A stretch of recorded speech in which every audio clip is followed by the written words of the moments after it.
esperar a que pase.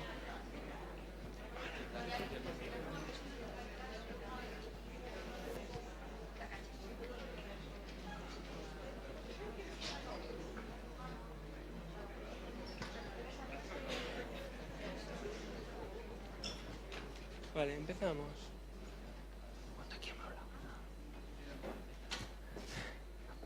Hola, sí, escoítase.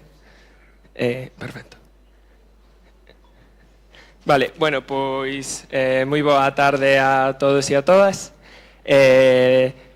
Gracias, primeiro de nada, por vir con estas inclemencias meteorolóxicas que temos por aquí. Bueno, presentarme, eu son Andrés, son agora mismo, xa me queda pouco, presidente do Consello Estudantado da USC e xunto coa miña compañeira Teo vamos ser os encargados de levar un pouco este debate adiante. En primeiro lugar, darlle as gracias á Conserxería e Dirección da EPS por todo o que aportaron a nivel técnico e que nos axudaron durante toda esta semana. Perdón, non sei que me falta. E agradecer tamén á xente da organización, particularmente a Sergio, que está aquí detrás, pero sin él isto non sería para nada posible, entonces mil gracias, Sergio. Sí, pasa. Bueno, agradecer... Vale, preséntate ti e despois... Boa tarde a todos, son Teo del Carmen, estudante do segundo de ADE. Aquí en Lugo, xunto a Andrés, estaremos encargados da moderación. Primeiro, disculparme desde ya por lo meu galego, eu non son daqui, o evidente non se pode negar, pero agradezo ao Consello da oportunidade de acompañarlos hoxe, por lo que farei o meu mellor esforzo. Gracias, Teo, tamén por ser voluntaria. E nada, sin máis tamén agradecer ás candidatas e ás súas acompañantes hoxe, candidatas á Vicerreitoría de Estudantes, particularmente. E, bueno, o público xa o dixen e, sin máis, comenzamos por unha breve presentación inicial de cada candidatura, teñen 2 minutos cada candidata, e empezamos pola orde que temos na mesa. Empeza a candidatura de Rosa Crujeiras, Rosa de Lorena. Gracias. Grazas Andrés, grazas ao Consello Estudantado por organizar estes debates e grazas a todas e a todos os que nos acompañades aquí e tamén os que nos estades vendo en liña. Bueno, hoxe toca empezar un pouquiño diferente a outras intervencións. Temos proxecto por enriba das persoas, somos consecuentes cos nosos principios e valores e afrontamos os atrancos e tomamos decisións. Eu non coñecía, nin coñecíamos os textos que puidestes ver en redes estes días. Obviamente non nos compartimos en absoluto. E a nosa candidatura neste momento non ten secretario xeral. Pero que si seguimos a ter é un bo equipo, un bo proxecto e un bo programa e coñecemento da universidade. Dentro da nosa proposta se presenta unha vicerreitoría de estudantado, igualdade, diversidade e benestar, que pensamos que evidencia o compromiso desta candidatura cunha universidade feminista, inclusiva, máis humana e comprometida ética e socialmente e que pon no centro as persoas e o seu coidado, en especial aquelas que están en situación de vulnerabilidade ou risco de exclusión social.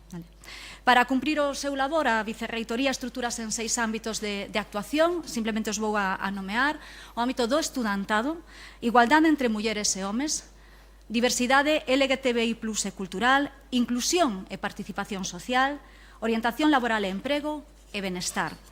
No ámbito do estudantado nos fixamos unha serie de compromisos, como o reforzo ao servizo de atención, as axudas e o acompañamento ao estudantado, con especial atención á emerxencia social da vivenda no marco das nosas posibilidades.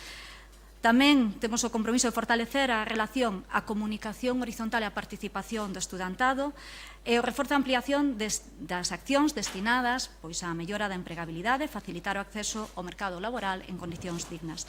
De xeito transversal, hai outras accións tamén moi ligadas á igualdade, a avanzar, como dicía, cara a unha universidade feminista e libre, e a promoción, atención e recoñecemento da diversidade cultural.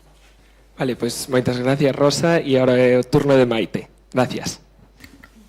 Bueno, pois en primeiro lugar quería agradecer ao Consello de Estudantado por este esforzo, por este traballo, por brindarnos a oportunidade unha vez máis de abrir o diálogo ao estudantado, ainda que certo é que aquí máis pouco estudantado hai, esperemos que este outro lado das liñas, non? Entón, acompáñame a ver que vai ser vicerreitora de estudantes comigo e máis de cultura, que é Carme López, a cal lle agradezo que tivera aceptado o posto que é a encarga que eu lle encomendei para esta tarefa e para este proxecto de universidade con un objetivo moi claro, que é facer unha universidade que sexa un motor de país, que coide das persoas, que se vaya das persoas e que non traballe somente de forma unidireccional.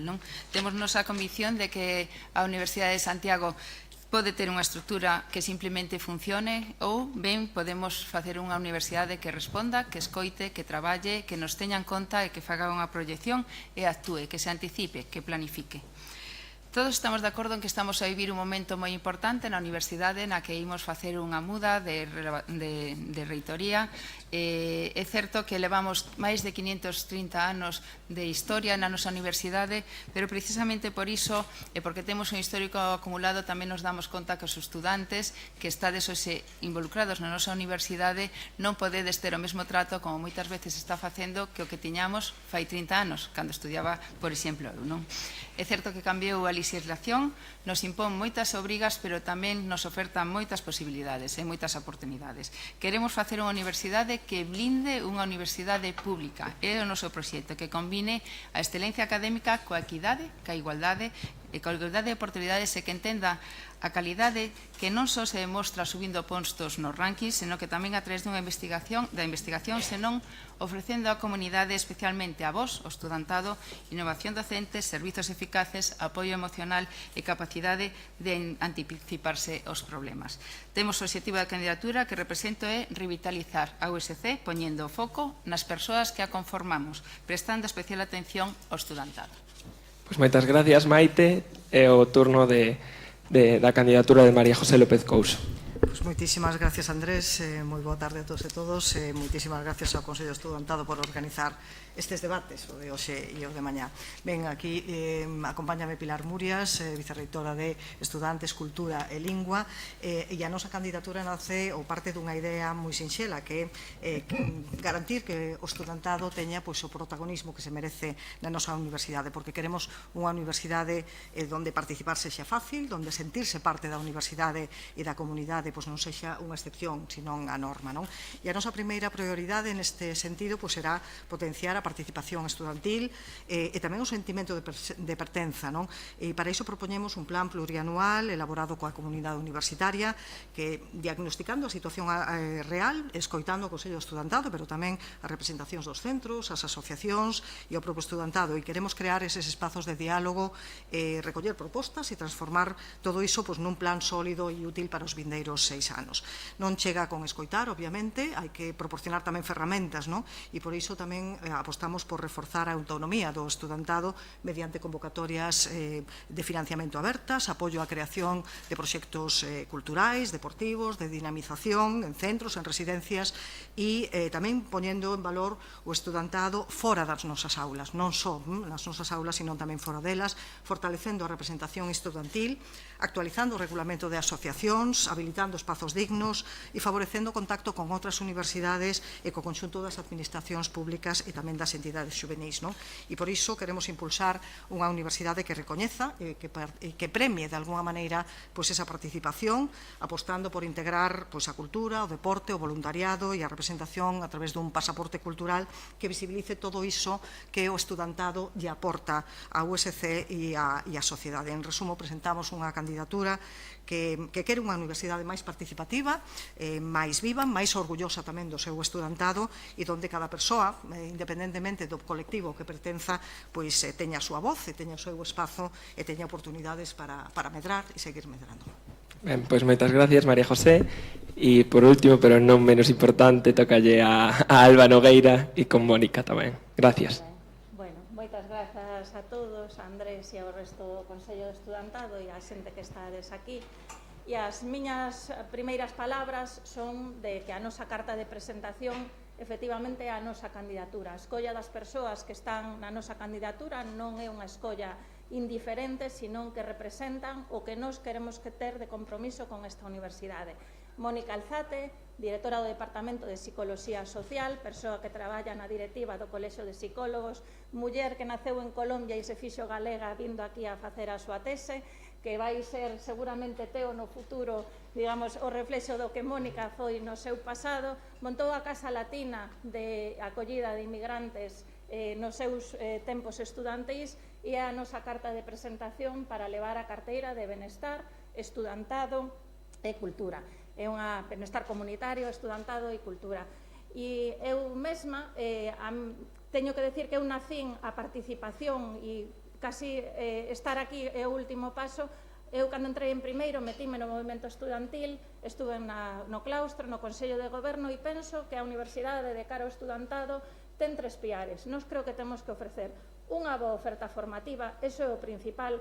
Temos que revisar o que facemos nas aulas para que non siga habendo absentismo, para que ofrezamos boas titulacións, para que saiades ao mundo do traballo ben formados, e ese é o primeiro piar da nosa aposta para o estudantado.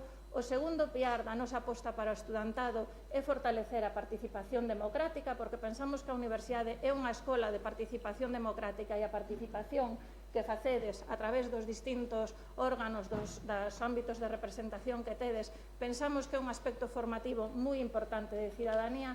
E o terceiro é a aposta polo benestar comunitario, por ter servizos, ter ámbitos de lecer donde podades estar cómodos e tecer lazos que duran de por vida. E esa é a nosa aposta. Pois moitas gracias, Alba, e agora este primer bloque tócalle a Teo. Gracias. O primeiro bloque temático que estará sobre a mesa é de servicios, bolsas e axudas para o estudantado. Candidatas tendrán 2 minutos para responder as 3 siguientes preguntas. Posteriormente, 3 minutos para que agreguen toda a información adicional que creen necesario dentro deste bloque. As preguntas son: as bolsas MEC deixan fora a estudantado que, por renda, precisaría as bolsas pero non cumplen requisitos académicos. Cal é vos opinión sobre isto e credes que se poderían crear bolsas como hai noutras universidades e comunidades autónomas para o estudantado que queda fora das bolsas por requisitos académicos? Que faredes con bonos comedor? No caso de mantenlos, como os ides financiar? Y por último, existen ciertos servicios esenciales para o estudantado que solamente teñen presencia en Santiago. ¿Cuáles son as vosas propostas para que o estudantado de Lugo poida acceder a estos servicios? Lémbraselles e pídeselles, por favor, traten de responder todas as preguntas. Empezamos con Maite.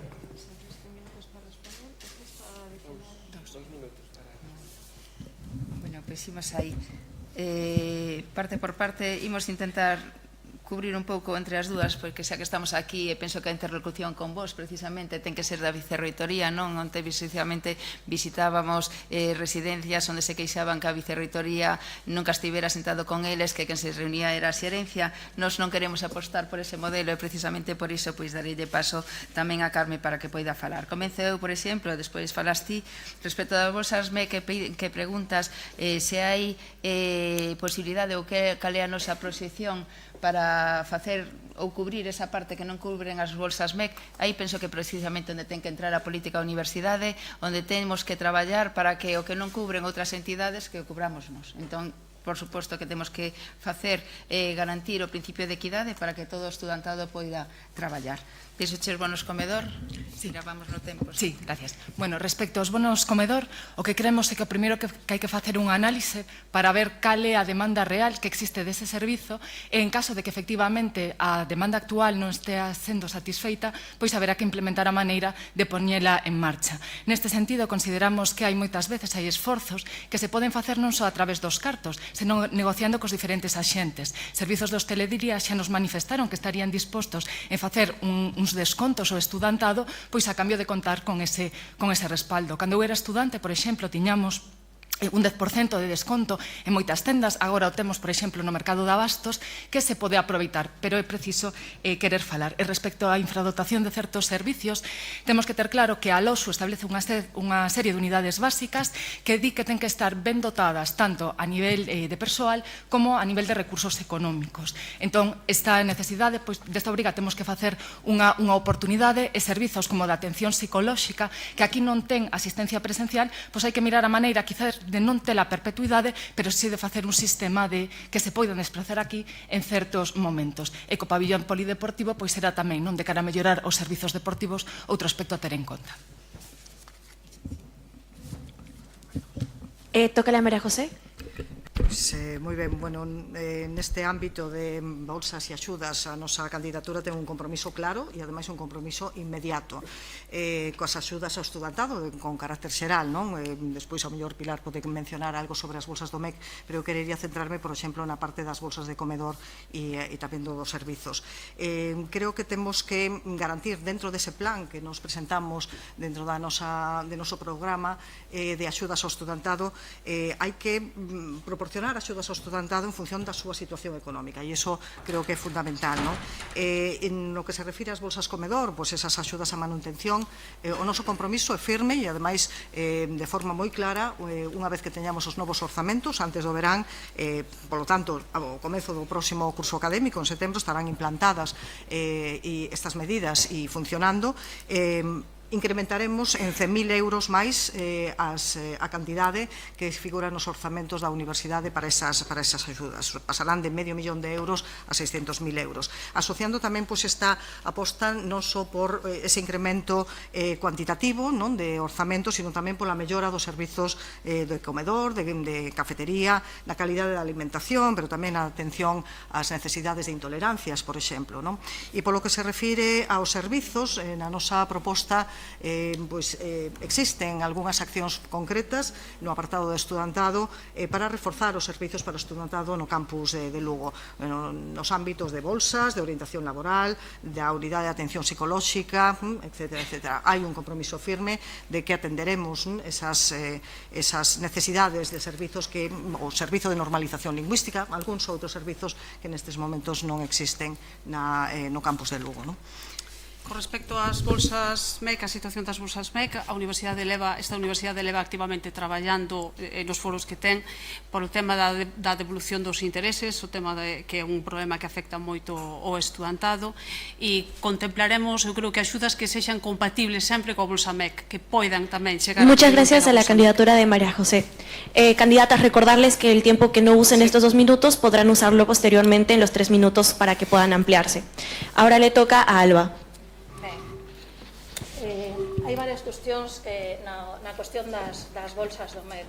Hai comunidades autónomas que hai moito tempo teñen transferidas, solicitaron a transferencia, o caso do País Vasco, das bolsas do MEC para encargarse eles e facer complementos e facer criterios propios. En Galicia, tradicionalmente, nos prexudicou a cuestión de que os criterios económicos non son homoxéneos en todo o Estado, entre outras cousas porque aquí hai unha propiedade moi dividida, casi todo o mundo son pequenos propietarios e teñen patrimonio, e iso é prexudicial a hora de pedir bolsas, porque iso é moi frecuente que esa estrutura de patrimonio nos prexudique, e eu creo que a transferencia podería mellorar esa cuestión. Con respecto aos bonos de comedor, efectivamente é unha boa política social, pero é unha política que está moi distante do que sucede na maior parte dos países europeos. En Francia, comer nun comedor, nunha grande rede de comedores escolares que ten o Estado, costa 3 euros. Estamos moi lonxe de ter as políticas sociais que existe en materias de comedores noutros lados, e eu creo que iso é algo que temos que demandarlle aos nosos poderes públicos. E o financiamento que estamos recibindo por estudiante, témolo conxelado a precios digamos, as taxas a precios de 2012. A USC está recibindo precios de matrícula de 2012. Polo tanto, en porcentaxe, está disminuindo o que nos ingresan por matrícula a Xunta, e eu creo que ese é un tema que temos que abordar no plan de financiamento para poder facer millores políticas sociais. Con respecto aos servizos no campus de Lugo, hai moitos servizos centrais, digamos, transversais á universidade, que aquí están infradotados.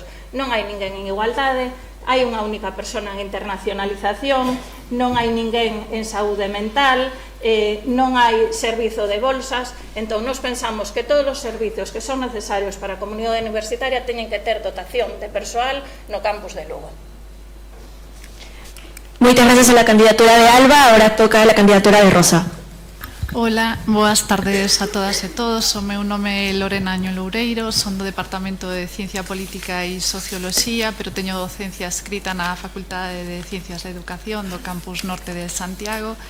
Antes de aterrizar na USC, estive 10 anos como traballadora social con persoas migrantes, con persoas en situación de exclusión social, e por eso esta candidatura aposta por a creación na unidade de benestar de servicios sociais, dun servicio social que diseñe en función das necesidades do propio alumnado unhas políticas axeitadas ás súas necesidades. Polo tanto, dando resposta ao que nos preguntabades, quixera recordar que o 30 de xaneiro Cáritas presentou un informe, o informe de exclusión social e desenvolvemento social en Galiza, onde nos di que a metade da población en Galiza está nunha situación de integración de cristal. Que quere decir isto? Que antín previsto, inda que teñas traballo e vivenda, pois por un arranxo do vehículo ou por queda outra cuestión imprevista, pois podes entrar nunha situación de risco e de exclusión social. A nosa USC debe comprometerse con isto e por iso queremos manter as becas de manutención, reforzalas, pero tamén crear axudas específicas non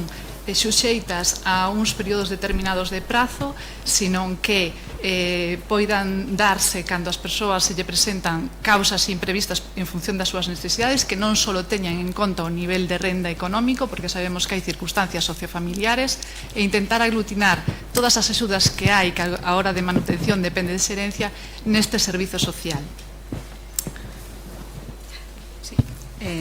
Complemento un pouco en relación á ausencia de servizos directamente vinculados coa atención ao estudantado aquí en Lugo. Sabemos da falta dun servizo de orientación laboral e emprego que habería que recuperar, e no tocante ao servizo de atención psicolóxica, si que mantivemos as xuntanzas tamén coa dirección.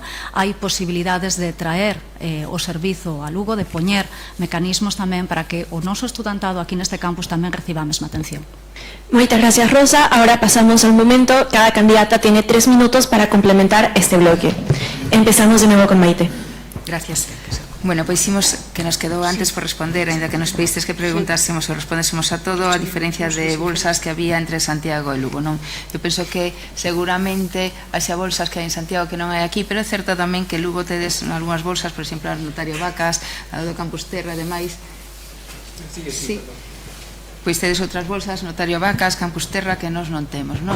O que sí temos detectado que a veces hai un mal uso das bolsas, por exemplo, cando tedes bolsas específicas do Campus Terra para fomentar precisamente que crezan aquí, que os estudantes sexen aquí, pois hai xente que solicita esas bolsas precisamente para que non se faga aquí o desenvolvemento, por exemplo, a investigación, que é unha parte que sempre estamos demandando e que estades demandando de algún xeito, porque non temos esa capacidade de captar alumnos e de que os alumnos se queden aquí. Eses cartos agora hai xente, incluso entregada en outras candidaturas das que estamos aquí presentando, fan para que a xente faga a súa investigación íntegramente en Santiago. Eso non pode pasar, non?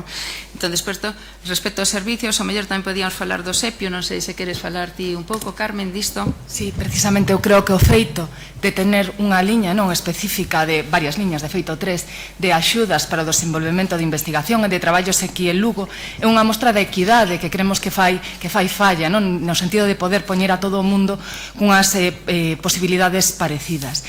En este sentido, creemos que do SEPIU unha das reivindicacións que ten é que se está falando moito non de igualdade, pero que hai que poñer tamén o foco no feito da equidade. Todos somos conscientes de que en Santiago é un servicio que está totalmente infradotado, con máis motivo en Lugo, non, onde este servicio pois non ten presencia, con lo cual haberá novamente cartellar as fórmulas para poder que fagan tamén ese servicio. E tamén en relación, que antes o tocamos moi de pasada, de orientación de emprego, o que estamos detectando é que se están desenvolvendo políticas dentro dos centros, como poden ser os hackathons, que non están coordinados con este servizo. Digo isto porque, aínda que sempre vou na medida do posible, ter a presencia física, ás veces o que fai falla unha boa coordinación. E detectamos que entre as distintas unidades e os centros non existe esta coordinación. Hai que ter un plan director que artelle as distintas frontes. Vale, recordamos ás candidatas que agora é aberto, entonces podes levantar a man e intervir, non van ser as intervencións por orden nestes 3 minutos, que vin que ninguna se animaba a falar, entonces non sei quen quere intervir agora. Pero, claro, canto tempo temos para intervir, se nos desconta, agora estou perdido. Tedes agora 3 minutos cada unha, pero é libre. Podedes, pois, unha un minuto e despois outra 1 minuto e medio, é libre hasta esgotar esos 3 minutos, si se queren esgotar. Nos quedan Vale. 35 segundos. Vale.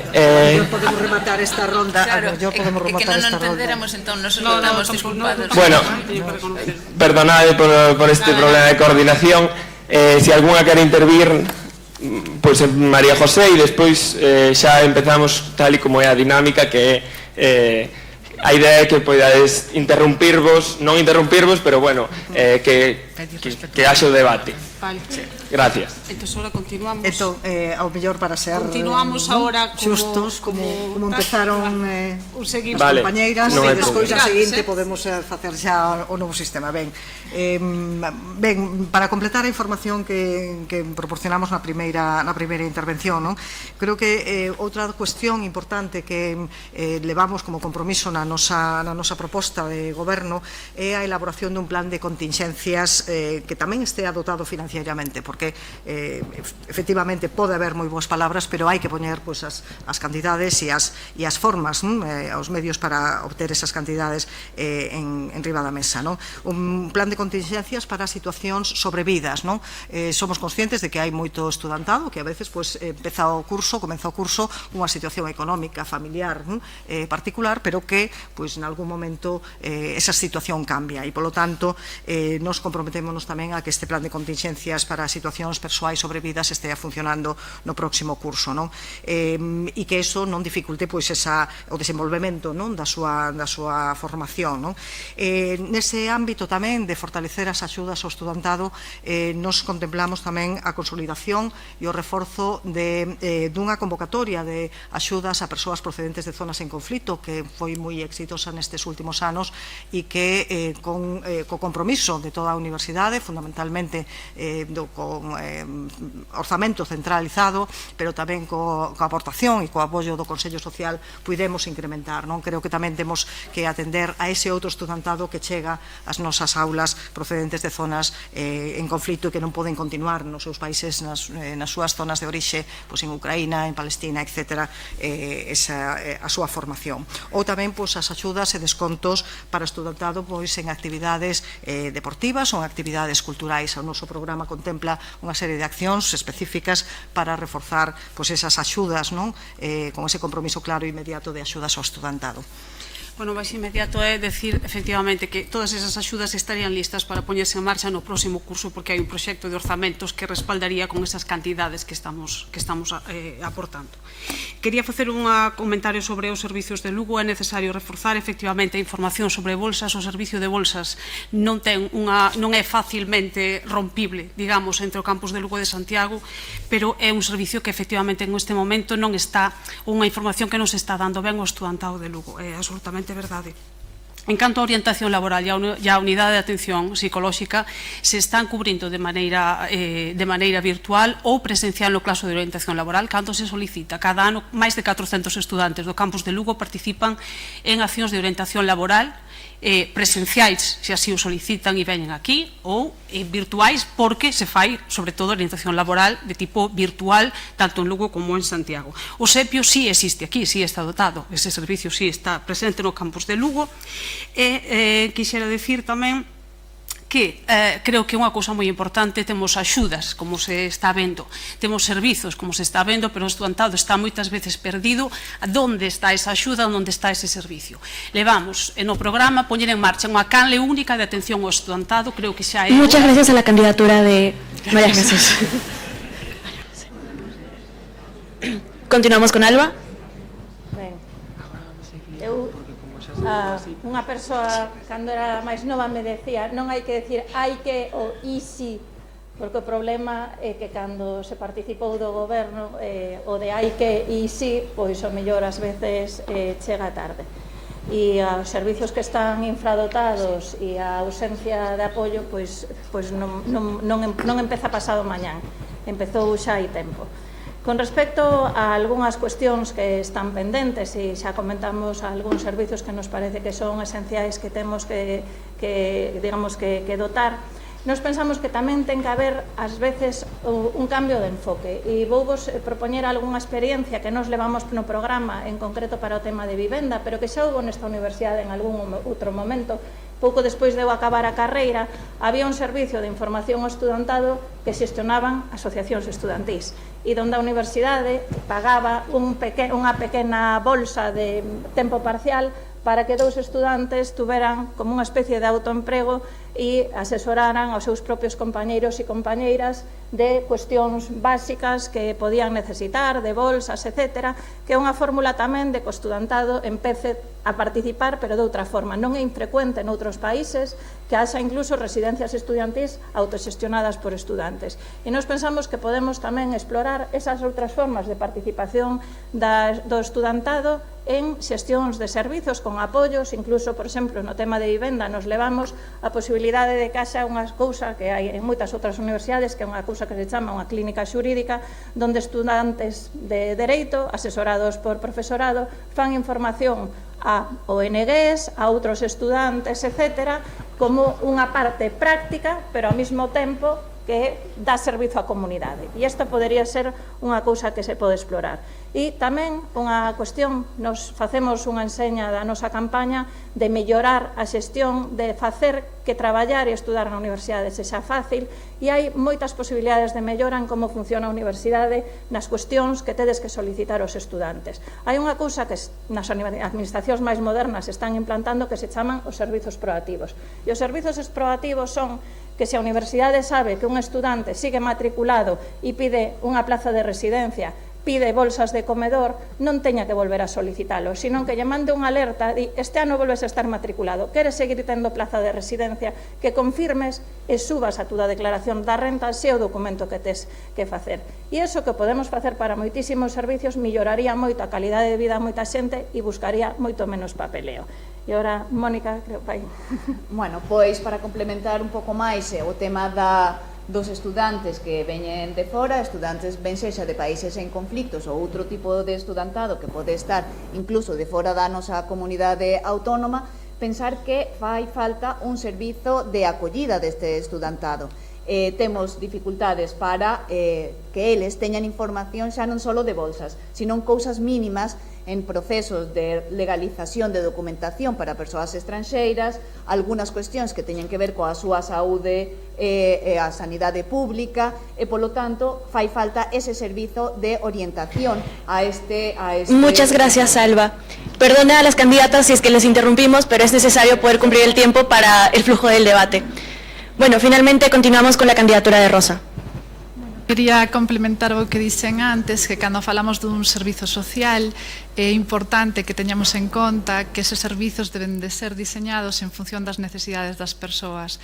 Decir que recursos de antemán vamos a facer sin coñecer as verdadeiras necesidades pode ser que nos leve a non adaptarnos a esas verdadeiras necesidades do propio alumnado. Por iso nos queremos crear este Observatorio de Políticas Sociais, inspirámonos na Universidade Complutense de Madrid, que teñe unha compañera traballadora social, María José Barahona, que se ocupa de deseñar as políticas sociais neste senso para dar cobertura ás necesidades reais, como decía antes, e este servizo social non só sería para a xestión das axudas, eso é unha parte, pero o máis importante é o factor humano, é dicir, ter unha persoa, unhas persoas de referencia na Universidade de Santiago de Compostela, no campus de Lugo e no campus de Santiago, que dé resposta a información, orientación, asesoramento precisa que o alumnado pode ter e que sepa que ten persoas de referencia coa que pode compartir as situacións sociofamiliares que pode estar a vivir e que poden afectar no rendemento e no mantemento na formación aquí na USC.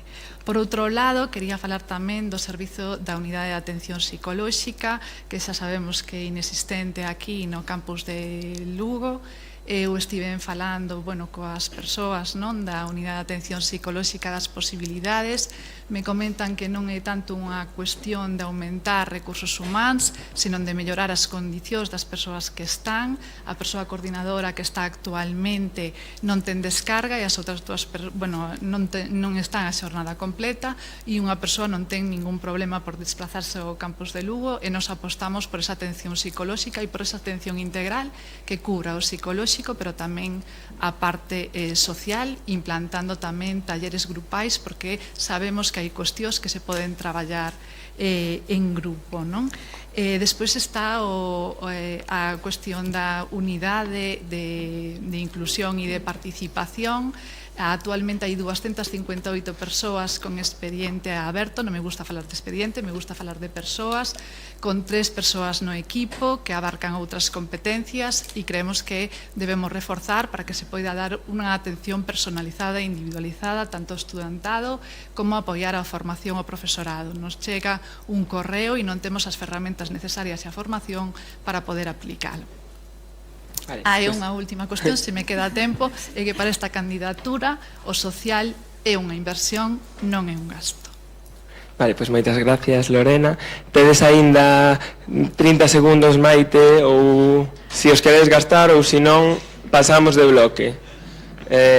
Pasamos de bloque, preferides? Non hai problema, Vale. Ben, pois...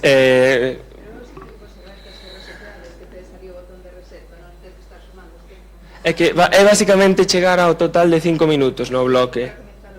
Sí, agora xa se vai resetear, sí. Vale, pois pasamos entón ao bloque 2, que se titula Normativa de Permanencia, Avaliación e Asistencia. Un bloque duro, xa o deixamos de segundo para empezar algo con máis calma. Non se aburran que despois xa, agora na segunda parte do bloque, xa esperemos que haxa máis discrepancias e tal para darlles al SEO. Vale, pois a primeira pregunta do bloque é, e este bloque comenzaría María José. Vedes necesaria a modificación da normativa de permanencia?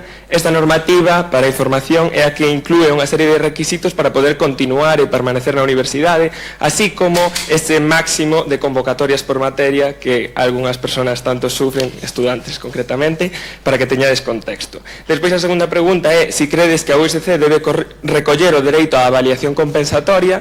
E a terceira, que é que opinades de facer obrigatoria a asistencia a clase, como xa acontece en algunha facultade.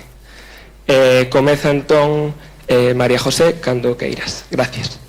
Sí, bueno, eu vou empezar xa utilizando esta primeira parte deste bloque para comentar algo en relación co anterior e que tamén se relaciona con este e cos seguintes, non? A mí pareceme moi ben que non haxa que falar de hai que ou e sí, non?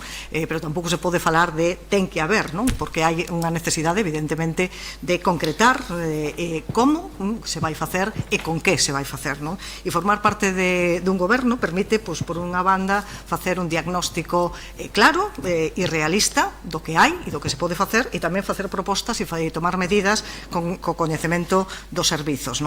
En relación cas preguntas deste bloque, en particular na normativa de permanencia, o primeiro, evidentemente hai que revisar esa normativa de permanencia, como hai que revisar tamén algunhas outras que teñen xa un certo tempo. A normativa de permanencia que temos a día de hoxe do ano 2012, houve dúas modificacións moi puntuais en ámbitos moi concretos, unha modificación na de avaliación houve dúas, na de permanencia houve unha en agosto de 2024 e desde logo a nosa intención é de non simplemente con esta normativa, sino un compromiso claro para iniciar neste curso académico 25-26, antes de que remate o curso, unha revisión de toda a normativa que afecta ao estudantado, establecendo unha folla de ruta con prioridades que moitas veces foron manifestadas polo propio estudantado e que nos fixeron chegar en varias ocasións. Tamén tendo unha cronoloxía realista da entrada en vigor desas normas, o que non se pode tamén intentar poñer en marcha ou que a entrada en vigor de algunha norma se faga no medio do curso para evitar ese tipo de disparidades que poida haber entre o primeiro semestre e un segundo semestre. E despois tamén ten que haber claramente mecanismos de revisión periódica da efectividade das normas. E isto afecta a esta normativa de permanencia, pero tamén a avaliación, por exemplo, e de rendemento académico e de revisión das cualificacións, que tamén é do ano 2011, pasaron xa 15 anos e temos que avanzar aí. Vale, pois gracias, tócalle a Alba. En canto á modificación da normativa de permanencia, eu creo que pode ter retoques, pero tamén é certo que eu creo que a implantación de Bolonia e os resultados académicos tamén o que nos están indicando é que hoxe en día a problemática que hai nese ámbito eu creo que é bastante menor da que tuvemos hai bastantes anos, donde o de esgotar convocatorias era algo moi frecuente. Eu creo que hoxe en día non é un problema tan grave como que tuvemos no seu día. En canto á cuestión da avaliación compensatoria, eu creo que armonizar con Vigo e Coruña é necesario, entre outras cousas porque compartimos titulacións entre as tres universidades e nós sempre defendemos que, ao ser un sistema universitario galego, as normas de matrícula, ese tipo de cuestións, deberíamos camiñar cara a unha armonización, porque senón tamén acaba ocorrendo que a veces nos títulos interuniversitarios nos pode ocasionar problemas, e despois no caso dos títulos que non son interuniversitarios tamén pode acabar provocando corrimentos e está pasando, por exemplo, en outras cuestións como son os períodos de matrícula nos posgrados, que a non coincidencia sí que acaba facendo que os estudantes que acaban optando polo primeiro sitio onde lles dan plaza e acaban marchando. Entón, isto é coincidente co que defendemos para aquí. E sobre a obligatoriedade da asistencia a clase, eu penso que temos que reformular todo o que facemos na docencia de forma ampla, vamos a seguir nos seguintes quendas que podamos ter, e a obligatoriedade da clase eu creo que non é unha necesidade, pero sí que temos que traballar na cuestión do asentismo e da presencialidade. Somos unha universidade presencial e eu creo que a post-Covid pasou moitas facturas que eu creo que temos que empezar a sanar, e esa é unha das cuestións que é un empeño que vamos ter.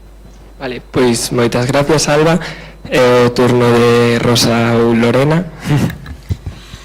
Nada, moitas grazas. Eu, revisando un pouco as normativas, non, que atinxen a este bloque, claro, temos unha da avaliación do rendemento do ano 2011 e eu non fun quen de atopar unha versión consolidada. Vale? Despois temos a de permanencia das titulacións do 12, aquí se hai unha versión consolidada, e despois temos a da asistencia a clases do 2024. Non? Nos apostaríamos por unificar nunha mesma norma de avaliación e a de asistencia, por outro lado a de permanencia, e hai algunhas cuestións a introducir, que xa foi unha demanda do Consello Estudantal no Consello de Goberno. Non? Hai demandas de introducir esa avaliación compensatoria que teñen moitas outras universidades, que hai que falar co estudantado, hai que tamén falar cos centros. Temos que tratalo, que velo, e é certo que Coruña e Vigo teñen esta avaliación compensatoria. Non? Pero eu creo que tamén é moi importante no relativo á permanencia, non a adaptación da matrícula a situacións sobrevidas, como comentábamos antes, non? Que poden afectar realmente o rendemento académico e que temos que tratar de recoller de maneira expresa e garantista como contemplamos a permanencia cando sobreveñen causas persoais, sociais, que xustifican excepcións. En canto á obrigatoriedade da asistencia, un punto máis, a matrícula a tempo parcial, eu creo que temos que tamén regular isto igualmente de acordo con esa norma de dispensa. En canto á obrigatoriedade da asistencia á clase, eu creo que a universidade vos ten que aportar algo cando vides as aulas, e os docentes vos podemos aportar moito. Aí donde entramos en toda a parte de innovación docente, de como debemos comunicar, como volvemos a conectar co estudantado, porque nós sabemos, queremos ensinaros, vos queredes aprender, e temos que volver a facer que as aulas sexan espazos donde vos aprendades e sintades que realmente vides para algo as clases. Vale, pois moitas gracias, e tócalle a Maite. Gracias tamén. Pois imos empezar tamén un pouco por orde. Decía antes unha compañeira que, realmente a modificación de normativa de permanencia, ademais, agora non afectaba a tantas persoas. Para min, con que afecte a unha persoa xa é importante. Eu coñezo casos particulares, eu estive en tratado, estive en estes anos, precisamente este último ano, xente que non pode rematar a súa carreira porque traballaba o tempo que estudaba e non puido anular as súas convocatorias en tempo, quedou sen posibilidade de mover a súa titulación para outra universidade, nen sequera, e queda totalmente pechado con posibilidades de se titular. Para min, unha persoa é importante. Se outras universidades do sistema universitario galego xa están facendo desde fai anos, nós temos a obriga de facelo. E que, volvo a dicir, xa chegamos tarde, xa tiñamos que ter feito. Non pode ser que queramos internacionalizar a universidade, ao menos na nosa candidatura o queremos, levamos unha vicerreitoría desta, e non podamos facer o mesmo hermanamento que as universidades que temos máis cerca, que son as do sistema universitario galego. Entón, por suposto, temos que modificar a normativa de permanencia. Sobre a obriga de asistencia ás clases, en algunhas facultades dis que se obriga, isto agora mesmo sabes que está plasmado dunha forma que nos deixe precisamente esquivar un pouco e decir e obriga a asistir ás clases, pero tamén non pode influir negativamente na avaliación agás que se indique na propia na materia propiamente, non? Entón, isto temos que ser tamén moi responsables como equipo de goberno, porque sabemos que hai moitos centros onde isto non se cumple, hai disfuncións, hai casos concretos, non vou decir centros, pero hemos reunido cos estudantes de todos os centros e sabemos que hai sitios onde precisamente non se está a empregar ben, non se ponen na programación docente e despois se aplica e demais. E respecto ás clases que temos que mellorar, temos moito por mellorar, temos que aportar como docentes, temos que ser capaz de transmitir e aportar, senón faríamos docencia online. Vale, pois moitas gracias, Maite. Entón, agora abrimos os 3 minutos esos que son un pouco libre. Si quere empezar, María José, que lle quedaron algunha pregunta aí no tinteiro. Perfecto. Somos conscientes, Pilar, si... Sí, sobre o tema da asistencia obligatoria á clase. Comparto, sí, con algunhas das candidatas o feito de que o contexto cambiou bastante e o que hai que fomentar é que o estudantado vaya con interese e con ilusión á clase nese sentido, non? O contexto cambiou moito desde que se puxo en marcha ese programa, ese Bolonia, que todos interpretamos con que había que ir obligatoriamente á clase, e o contexto que temos agora, ademais da posibilidade de acceder a moita da información a que accede o noso estudantado desde a súa casa dunha maneira cómoda, obríganos como PDIs tamén a ser capaces de reformular a forma na que facemos a docencia, para complementar efectivamente e para traballar eses contidos que antes o estudante tiña que ir a buscar necesariamente a clase e que agora pode conseguir de forma fácil a través das redes, non? Por exemplo.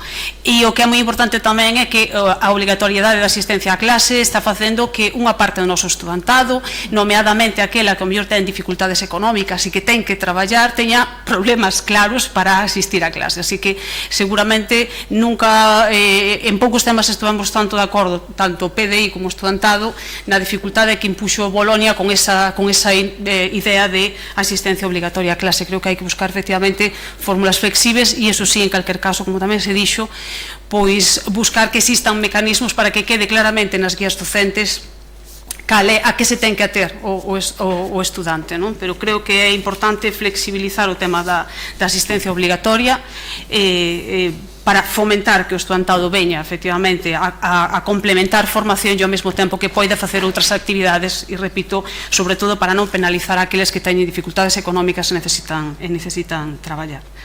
Co tema da avaliación compensatoria e no marco no que estamos coas outras universidades, o sistema universitario galego, creo que hai que facer unha reflexión, pero creo que hai que facer unha reflexión como comunidade universitaria. Eu non sei a candidata neste caso, pero creo que desde a candidatura se require realmente que fagamos unha reflexión o PDI e tamén o estudantado. Creo que é unha decisión complicada de tomar desde o punto de vista dun equipo reitoral sin que haxa un consenso importante, pero efectivamente o marco no que estamos condiciona que teñamos que facer probablemente esa reflexión que non se fixo ata un momento, non? Vale, pois agora non hai turnos, como xa sabedes, non está aínda funcionando ben, pero esperemos que mañá vai ser igual, así que iremos acostumbrando. Alba. Vale, pois falamos nós entón do tema do terceiro punto, con respecto á revalorización que queremos facer do tema da docencia presencial. Temos o caso de 3 estudantes daqui de Lugo, Eva, Andrea e Xiana, premio de fin de carreira deste campus, premio de fin de carreira por parte da Xunta, e as declaracións que fan elas con respecto a isto é que terminaron bioquímica, educación infantil, primaria e veterinaria, e que elas se senten moi satisfeitas pola formación que teñen recibido incluso mellor formación de xente que estaba fora do sistema, non? Entón, eso que quere dicir? Que esa asistencia a clase sí que enriquece a vida profesional das persoas, enriquece os seus coñecementos e o alumnado, o estudantado, séntese orgulloso do que está a pasar. De feito, nos aí a cuestión que dicimos, a reflexión que facemos con eso é que eu creo que a Universidade de Santiago aporta nas aulas cousas, pero o sistema que temos de docencia sí que temos que repensalos. As estudantes e os estudantes asisten a clase cando ofrecemos boa docencia, pero probablemente o que temos que revisar é o automatismo que tuvemos con Bolonia de cargar de moitas microtarefas que hoxe en día impiden formar a cabeza de forma ampla. Nos defendemos que neste momento de implantación de inteligencia artificial o que ten que aportar a universidade son persoas que aprendan a pensar, a ser creativas e non a repetir tarefas rutineiras que poden ser sustituídas polas máquinas. Teñen que saber utilizar a inteligencia artificial, pero temos que aportar nas aulas algo máis que iso.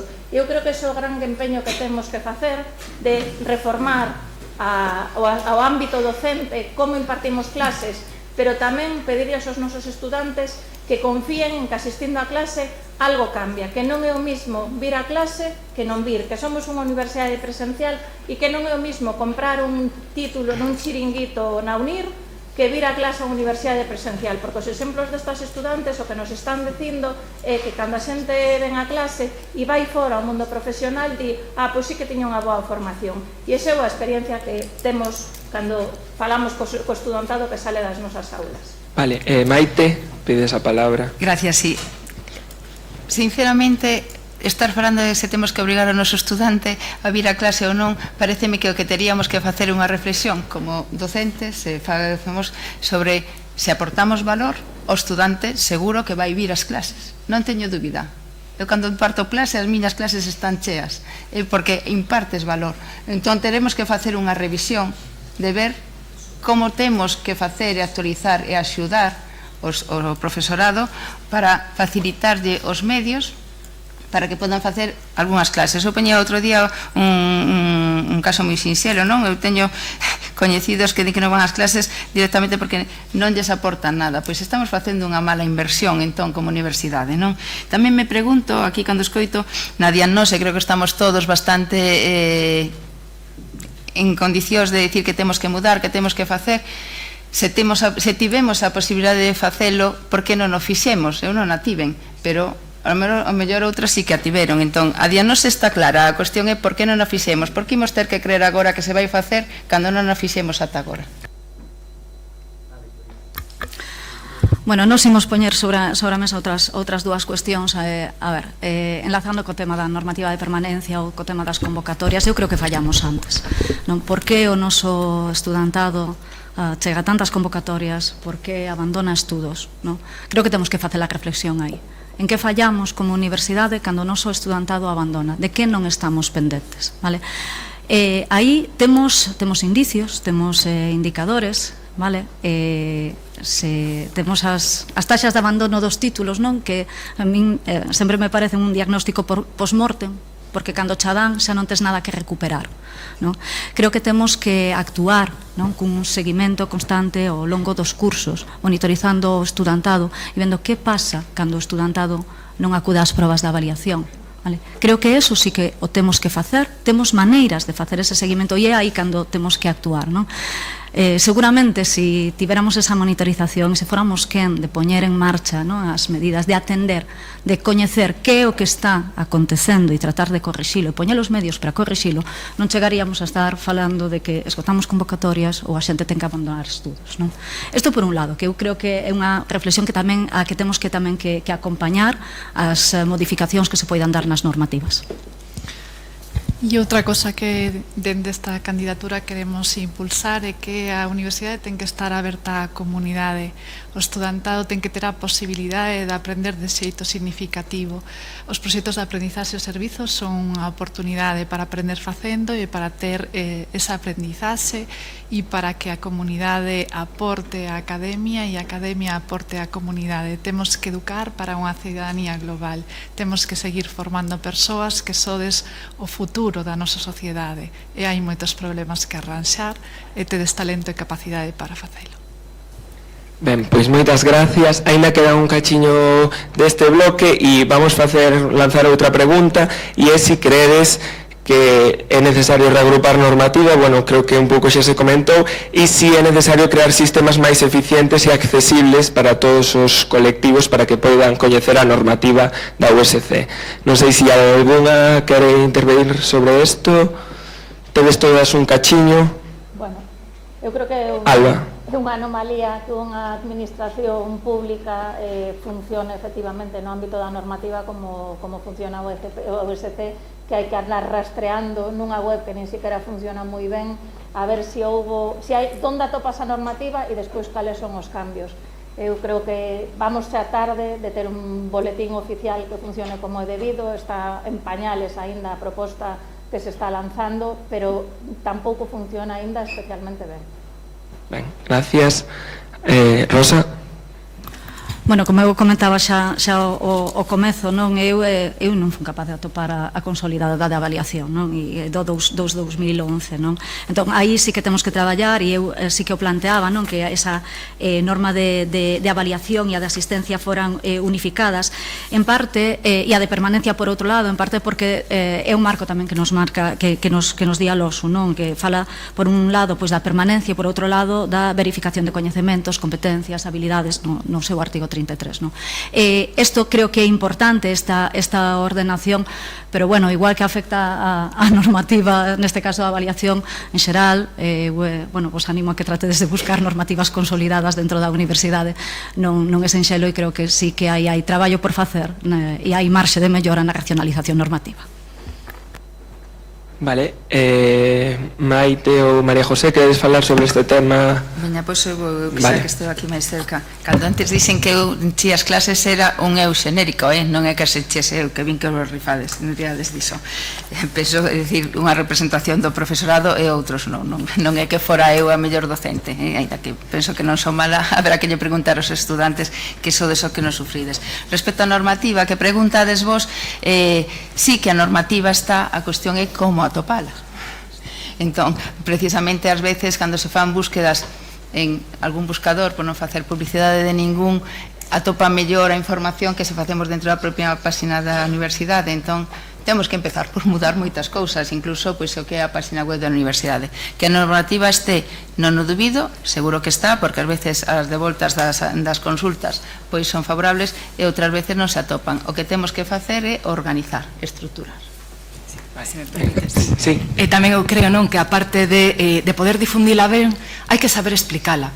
Eu, como fun secretaria da Facultade de Xeografía e Historia, presidín a Comisión de Actividades Culturais, Normalización, Participación e Igualdade, vía que moitas veces o que faltaba era xa non só, si moi ben, chegalle ao estudante o texto normativo, non, hai que explicarle a filosofía e cales son os ingredientes básicos. En este sentido, por exemplo, que se comentou que efectivamente houbera modificacións na normativa de permanencia, engadíndose unha nova convocatoria extraordinaria, a normativa xa contempla que se poda deixar sen efectos a matrícula por causas sobrevidas. O que pasa que moitas veces a xente non o sabe e os plazos pasan, igual que o cambio de grupo ou as dispensas, non? Entón, non só difundila e explicala moito mellor.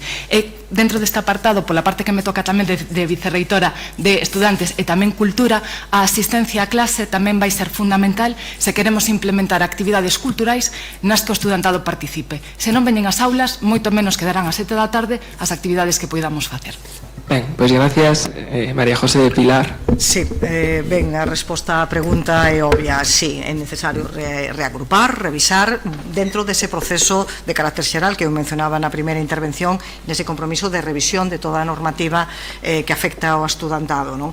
Pero tamén hai que ter en conta que para que eso sexa posible necesitamos que o ámbito de goberno, non, do equipo de goberno que ten as competencias sobre esas cuestións, que a Secretaría Xeral Xeral funcione, e funcione debidamente e dunha forma áxil. Eu nunca ocupei a Secretaría Xeral desta universidade, polo tanto non podo ter a responsabilidade directa diso, pero nos comprometémonos a ter a unha Secretaría Xeral que funcione, que asilice os trámites e que faga esa revisión e que inicie esa revisión de normativa antes de que remates de curso académico. Gracias, María José. Pois así rematamos co bloque. Simplemente que nos din que temos servizo aí traballando de fact-checking, que nos din que sobre a normativa de permanencia, Maite, mencionabas que se agotadas convocatoria non podes cambiar de expediente, pero bueno, a normativa non di que non poidas continuar noutra titulación da USC. Si queres contestar claro, rápidamente. noutra titulación de USC é verdad, pero poño un perfil dunha persoa que está traballando, que ten anos, que fixo a súa carreira, só lle queda unha materia para finalizar, penso que o ideal non é decir de cámbiate e fai outra carreira. No, pero era por precisar, sin máis. Grazas. Vale, pois agora tiñamos pensado facer un descanso entre bloques, así de 10 minutos ou menos. Eu diría hasta el cuarto, si queredes descansar rapidamente, tomar aire para que tal, e volvemos al cuarto puntualísimos. Sí, para poñer a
Bueno, antes de empezar con el tercer bloque, se les va a recordar a las candidatas de que tenemos unos 3 minutos donde puede haber un mayor flujo del debate.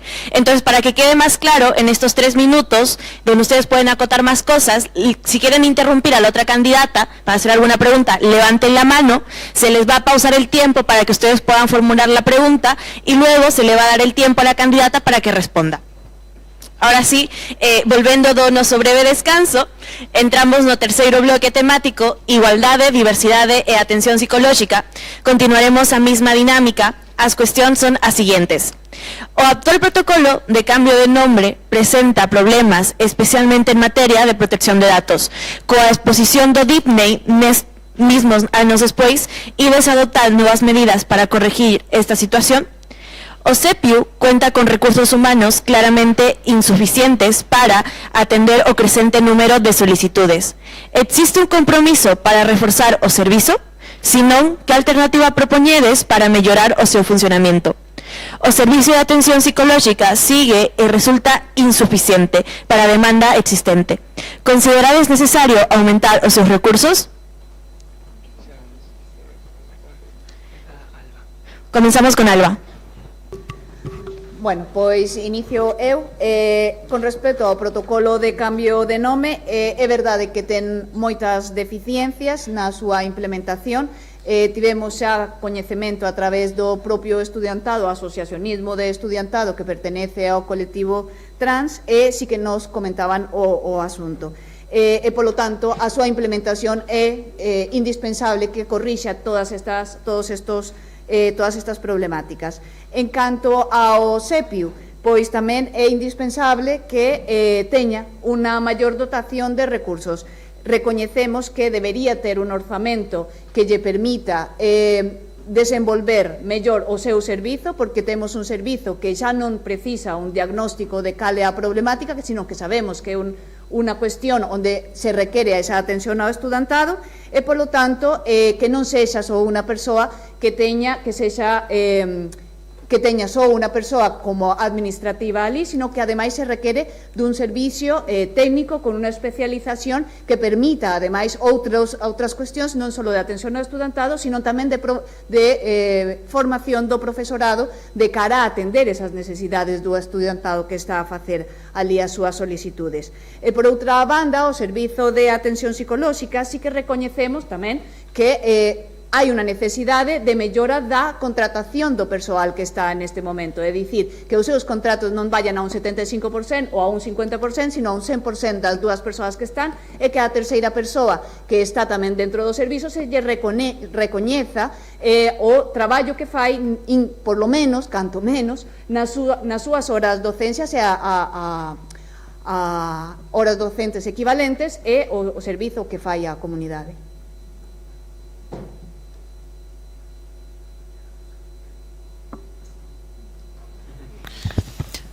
Bueno, evidentemente, como se pode ver na nosa proposta da candidatura, nos apostamos por ter unha unidade específica de diversidade LGTBI+, e, polo tanto, temos entre as nosas prioridades a cometer reformas no protocolo de cambio de nome por varios motivos principais que xa anunciastes. Un deles é a linguaxe. A linguaxe actualmente non é inclusiva de todo, e non se contemplan a determinados grupos e colectivos como poden ser as persoas non binarias. Temos tamén que mellorar a comunicación e establecer mecanismos que garantan a confidencialidade e a protección de datos das persoas, porque sabemos que actualmente se serán listados co nome que a persoa non se identifica, co cal eso é unha situación de violencia para a propia persoa, e iso temos que atallalo e garantilo, non?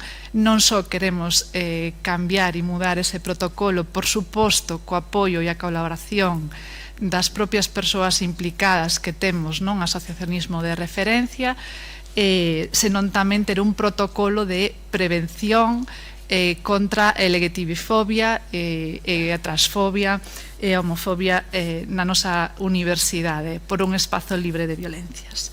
En canto ao tema do SEPIU, casi que me estou repetindo un pouco porque antes xa avancei con 258 expedientes, 3 persoas, unha asinada en Lugo, 2 en Santiago, pois evidentemente o servizo é insuficiente, como decía, non se pode prestar atención personalizada e esta candidatura, como dixen antes, aposta polo social.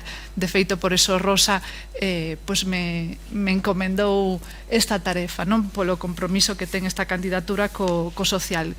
Que hai que facer? Hai que reforzar a estrutura e evidentemente hai que dotar nos orzamentos unha partida específica para temas de inclusión social. Se os servizos non se dotan de recursos, por moito que fagamos propostas, non se van a poder materializar. Muchas gracias a la candidata de Rosa. Ya llegamos al tiempo, perdona. Y ahora continuamos con la candidatura de Maite. Vale, comezando en primeiro lugar co tema do protocolo do cambio de nome, hai que ter en conta que cando este protocolo se puxo en marcha, o sistema de modificación do nome no rexistro era moito máis longo do que se produce na actualidade, aínda así consideramos que compre mantelo, porque sí que é certo que hai determinado estudantado que durante un período non precisa acollerse a ese cambio de nome, que non se van a convertir en algo permanente, entón temos que ser abertos e ter sensibilidade para eses casos. Estamos de acordo con que posiblemente pódese perfeccionar, pero temos que ver o encaixe legal correspondente, porque ata que non se formaliza ese cambio de nome, pois temos que ser sensibles. Nas actas ten que seguir figurando, por exemplo, o nome oficial, non, que consta no DNI. O que si creemos que fai falla é ter sensibilización. Ao final trátase de falar coa xente, de nada sirve que aprobemos protocolos se non somos capaces de transmitir para que serven eses protocolos. E moitas veces o enviamos solamente por correo electrónico, nin o PDI, nin o estudantado, igual que pasa co PTXAES, o vai ler. Entón, unha das medidas que nos creemos que se pode implantar é facer, ni sequera serían cursos, son charlas. Cada vez que se apliquen medidas de calado transversais para a comunidade, pois o mellor temos que facer o esforzo de ir aos centros para contar o por que se fai e en que vai a afectar. Respecto ao SEPIU, todos estamos de acordo que se trata de un servizo infradotado, infravalorado moitas veces e que temos que mellorar. Está claro que as necesidades de apoio educativo especial cada vez van máis en aumento e temos que darlles unha resposta. Pero tamén temos que... como dicilo, temos que de alguna maneira intentar determinar como se van a aplicar esas medidas nos diferentes centros. Sabemos que a día de hoxe o SEPIU o que funciona é a través de recomendacións, pero que moitas veces non quedan claras que medida de impacto poden ter esas recomendacións. Vexo que quedo co tempo, logo retomo con isto. Vamos con la candidatura de María José. Pois moitas gracias. En relación coa unidade de atención psicolóxica, se queremos seguir mellorando o benestar do noso estudantado, é imprescindible reforzar a unidade de atención psicolóxica para reorganizar os servizos, reducir os tempos de espera e tamén incrementar a capacidade asistencial. Nestes momentos a unidade conta con un financiamento de algo máis de 62.000 euros, pero neste momento podemos confirmar que estamos en disposición de mobilizar outros 50.000 euros, é dicir, que incrementaríamos nun 80% a cantidade que está destinada anualmente para a unidade de atención psicolóxica. E, en particular, parte dese incremento do 80% de dotación estaría a aposta deste equipo pola presencialidade no campus de Lugo, de atención psicolóxica presencial para o estudantado do campus de Lugo. Con respecto ás outras dúas cuestións, sobre o SEPIU é clarísimo, é necesario potencialo, pero a nosa idea é, a través desa Vicerreitoría de Compromiso Social, Benestar e Deporte, crear unha unidade administrativa de benestar que dé soporte non só o que é o tema de inclusión e voluntariado, senón tamén o tema de igualdade, para reforzar as dúas áreas, tendo en conta, ademais, que o traballo do SEPIU é en gran medida estacional, sobre todo, ten un pico elevado a principios do primeiro cuatrimestre, a principios do segundo cuatrimestre, e, polo tanto, para utilizar mellor eses efectivos queremos nunha unidade transversal de benestar que poida dar apoio a esas áreas que teñen moito en común. Protocolo de cambio de nome, sí. Creemos que é necesario revisar o protocolo de cambio de nome e o lema é o seguinte: queremos visibilizar o colectivo porque está, pero o que non queremos é expoñer as persoas. Creemos que a vista da execución, o protocolo partiu de boa vontade, foi un protocolo falado coa propia comunidade, pero observamos que a súa posta en marcha ten efectivamente carencias que fan expoñer as persoas e temos que reformar ese protocolo. Despois podemos profundizar. Muchas gracias a la candidatura de María José. Candidatas, por favor, se les recuerda tener los móviles fuera de la mesa, por favor. Y ahora sí, vamos con la candidatura de Alba.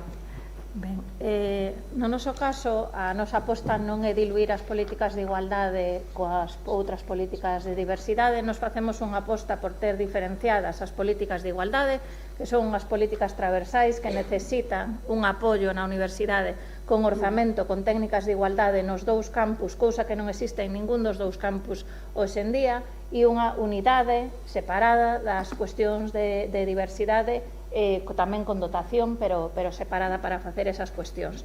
E despois hai unha cuestión de que as políticas non son tales se non teñen orzamentos, se non teñen obxectivos, indicadores e revisión do cumplimento desas cuestións. Porque podemos aprobar moitos plans de igualdade e moitos plans de diversidade, pero se despois non avaliamos o seu cumplimento, igual que os plans de lingua, eso non nos sirven de nada.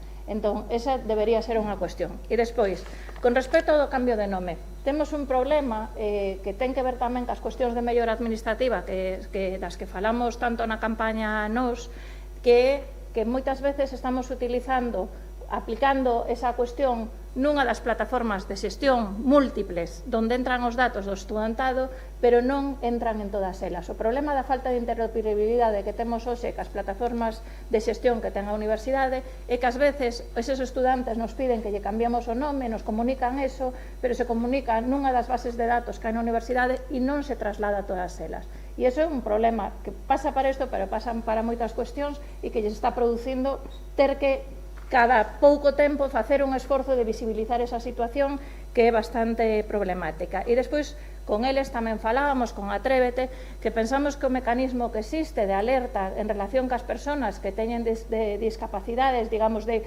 que pidan axuda para que se lle poda trasladar ao profesorado, é algo que pode servir tamén nestes casos, porque ás veces se producen situacións de incomodidade, de acoso nas aulas, e sería conveniente que se eles o trasladan ao SEPIO, que puidéramos ter tamén un mecanismo para que o profesorado sexa consciente de situacións que a veces non percibimos nas aulas. A veces percibimos as dinámicas dos grupos, outras veces quedan máis ocultas e pensamos que hai unha marxe de mellora facendo este tipo de cuestións. Para complementar, ademais, dicir que consideramos que é importante tamén que se visibilicen as avaliacións que se fan sobre estes protocolos dos que estamos a falar. Por unha parte, o protocolo para reducir o nome de violencia sexual e outro o protocolo de cambio de nome, para que a través da persoa que se faga cargo de ser valedora do estudantado, pois se visibilicen estes datos, así como Alba falaba de facer unha avaliación, pois que estes datos que sexan de dominio público, de tal xeito que sí que nos enteremos de que é o que está a pasar dentro das aulas. Con respecto a esa formación da que falaba Alba para sobre todo especialmente coas persoas que están en proceso de cambio de nome, dicir que estas formacións son importantes que se acheguen á comunidade universitaria e non tanto pensar en un apoio exclusivo e individual para as persoas que están a sufrir o problema ou que poderían ser elas as que denuncien, porque é un cambio colectivo que temos que... Muchas gracias a la candidatura de Alba. Ya llegamos al tiempo. Pido perdón, pero es porque no tenemos más tiempo. Candidatos, también se les recuerda de que estamos en este momento donde puede haber mayor dinamismo en el debate. Pueden levantar la mano para hacer alguna pregunta a las candidatas y también veríamos con muy buenos ojos de que puedan profundizar sus propuestas en igualdad y diversidad. Ahora sí, vamos con la candidatura de Rosa. Bueno, pois nós tamén apostamos como a LOSU permite ter unha unidade de diversidade, unha unidade de igualdade, ou ben separadas ou ben unidas. Nos optamos porque teñan a súa senda propia con unha unidade de igualdade. Queremos promover a conciliación, aí tamén entra o estudantado e a paridade nos órganos de representación e nos diferentes niveis de actuación da USC e da comunidade universitaria, porque vemos que que tamén nos órganos de representación estudantil hai unha infrarrepresentación femenina, non? Queremos seguir apoiando e impulsando a docencia con perspectiva feminista e a investigación, e tamén queremos apoiar as estructuras feministas que temos na USC e apoiar aquelas que se queiran crear, non? E apostamos tamén por ter un observatorio de igualdade que nos permita facer un bo diagnóstico. Por outro lado, tamén quería indicar que actualmente na USC o noso plan estratégico de igualdade está non vixente de onde 2024, co cal temos aí marcada unha gran prioridade, non? En canto, non quero esquecerme tampouco de que, como dixen antes, temos tamén unha área de diversidade cultural, de creación de espazos de interculturalidade, de diálogo entre saberes. Eu, cando vexo as aulas, pois a onde iba o meu fillo ao colexio, había representación de diferentes culturas, por diferentes motivos, por capital cultural, por capital económico. Esa representación non a temos nas aulas na universidade e temos que facer esforzos para que haxa aí igualdade de oportunidades. E por iso queremos ter un servizo específico que tamén traballe pola inclusión, pero sobre todo polo enriquecemento de diferentes culturas e poidamos aprender conxuntamente e previr tamén cuestións que poidan suceder por cuestións étnico-raciais. E en relación á unidade de atención psicolóxica, como xa antes o dixen das posibilidades, tamén queremos contar co apoio da unidade de atención psicolóxica para formar persoas referentes dentro dos centros e das facultades no campus de Lugo e no campus de Santiago, de xeito que en esa primeira atención poida contar a persoa, pois se lle dá un ataque de ansiedade, con unha persoa referente dentro do propio espazo que poida ofrecer unha axuda nese primeiro momento para logo poñerse en coordinación ca unidade de atención psicolóxica, así como motivar aos centros. Xa sabemos que hai problemas de espazo, para crear espazos de seguridade e de cuidado dentro dos centros. A min, sin ir máis alá, pois onte me pasou, a alumna non quería sair do despacho porque había xente esperando, e porque o cuidado tamén e o benestar representa que os nosos espazos tamén son cuidado, e non? E temos que ter ese espazo onde a persoa se poida sentir en comodidade. Moitas gracias a la candidatura de Rosa e continuamos con la candidatura de Maite. Vale, moitísimas gracias. Como indicaba a miña compañeira, a LOSO deixa certa liberdade en como abordar algunhas das chamadas unidades básicas, pero que deixa claro que teñen que estar ben dotadas a nivel económico e a nivel de recursos humanos. Entón, isto é unha obriga que todos temos que implantar e do que nos queremos sacar proveito. Dicíase antes que o SEPIU ten momentos de picos porque normalmente ten a maior parte do traballo a principios do curso. Isto é porque estamos asimilando o SEPIU a que se encarga solamente do estudantado con necesidades especiais de apoio educativo. O acrónimo de SEPIU leva a P de participación, unhas das áreas que trata tamén a de voluntariado, que dende a nosa candidatura consideramos que é unha vía chave para que realmente o estudantado pois se implique e participe moito máis alá da asistencia obrigatoria ou non ás aulas. E no caso do Servicio de Atención Psicolóxica xa se comentou que está infradotado, que Lugo non ten unha presencia real, pero en Santiago, a nivel de espazos, hai un único espazo para dúas persoas que teñen que coordinar as xendas, porque obviamente non van a atender a mesma persoa ao mesmo tempo. Entón é un problema tanto de recursos humanos como tamén de recursos de espacios. Pero queremos en calquera caso enfatizar, igual que dicíamos antes, que non é sempre unha cuestión de diñeiro, que tamén hai que adoptar medidas preventivas, e que antes, o mellor que ter que facer uso deste servizo, que se fai falla, obviamente hai que utilizalo, pois hai que adoptar medidas en distintos niveis. Para iso que hai que facer?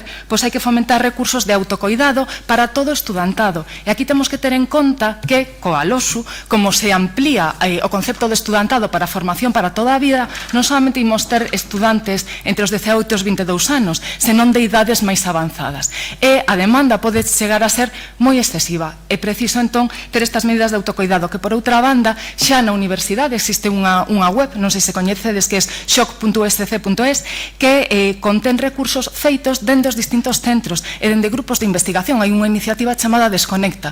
Volvemos ao de antes. É preciso ter un plan director que nos articule todo o que xa hai, pero que non podemos ver.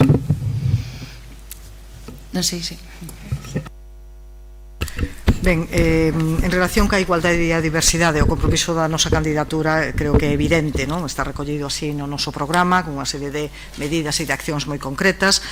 Haberá unha delegada para igualdade e diversidade, esa foi a aposta pola que nos decidimos finalmente, de combinar igualdade e diversidade, que estará dedicada en exclusiva ao traballo nestas materias, non? E tamén para que as súas competencias non queden diluídas nunha vicerreitoría con outras competencias, e que teña tamén esa presencia transversal en toda a universidade, en toda a actividade e en todas as áreas da universidade como ten que ser. Se comentaba antes esa necesidade de modificar, de revisar ese protocolo de cambio de nome. Evidentemente tamén xa se comentou que hai unha serie de problemas informáticos e de necesidades informáticas que haberá que artellar, haberá que artellar solucións, pero mentres eso non se pode facer, porque non é unha cuestión inmediata, unha solución inmediata a nivel informático, nos comprométome como futura reitora en supervisar de forma persoal que esa execución destes procesos relativos a este protocolo de cambio de nome, para que o nome que figure sea o nome sentido das persoas que solicitan ese cambio nos servizos pertinentes, e esta supervisión e este compromiso de supervisión será feito a través da xefatura do meu gabinete en colaboración con esa delegada para a igualdade e diversidade que mencionaba anteriormente. Algúnas cousas máis, medidas concretas en relación a ese servicio de inclusión, esa área, como vos decía, administrativa de benestar que daría cobertura ao servicio de as actividades de inclusión, de diversidade e de igualdade.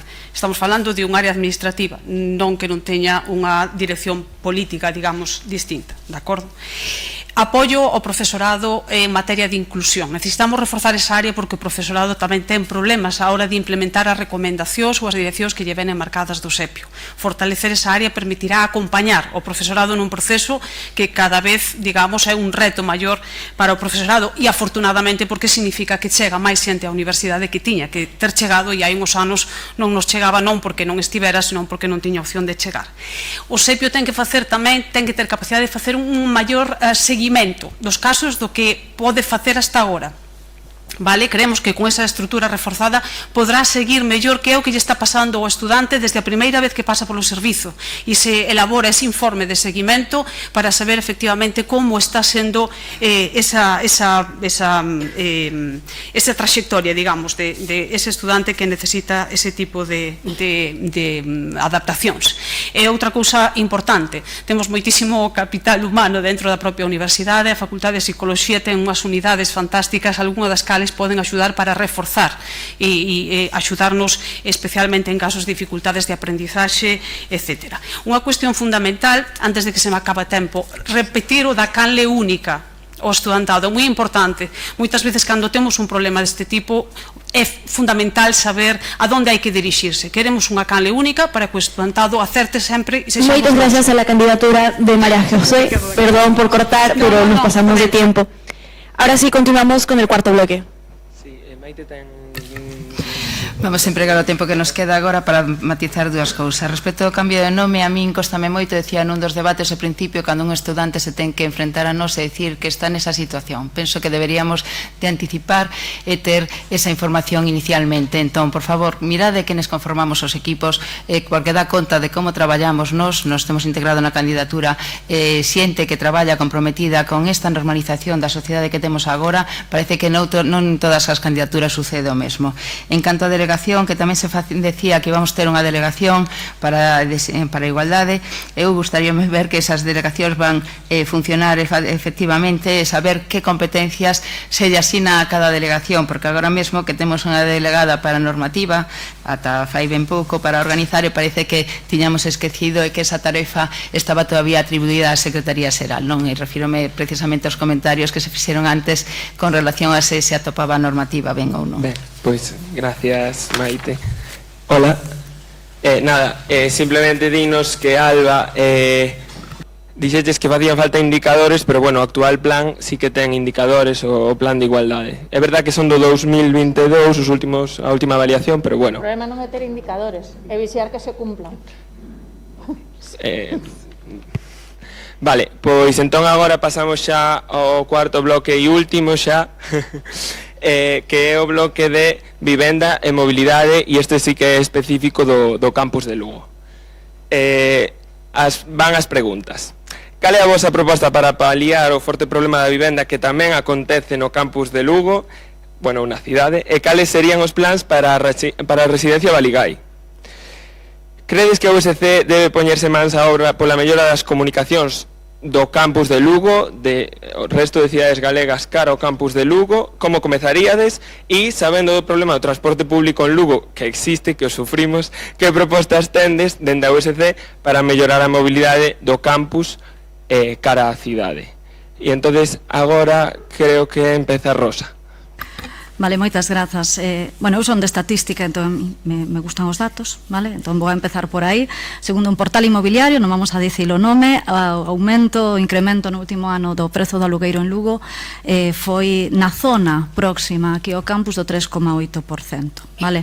Está por enriba do incremento de algunhas zonas en Compostela, tamén para facernos unha idea de como está a situación, non? Claro, falaba desde paliar o problema da vivenda. Nos o levo dito en outras ocasións, nos podemos poñer unha tirita, pero a emerxencia social da vivenda é un problema global e que nos poderemos axudar na medida das nosas posibilidades, pero cando máis imos a poder facer é a través de iniciativas de colaboración institucional. Nos esta mañán estivemos justamente no Concello, recibimos o alcalde, estivemos comentando un pouco que medidas tamén prevíamos. O tema da residencia, temos unha concesión por parte do Concello atando 2027. Hai que revisar esa concesión, constanos que hai un plan de actuacións deseñado desde fai anos, vale?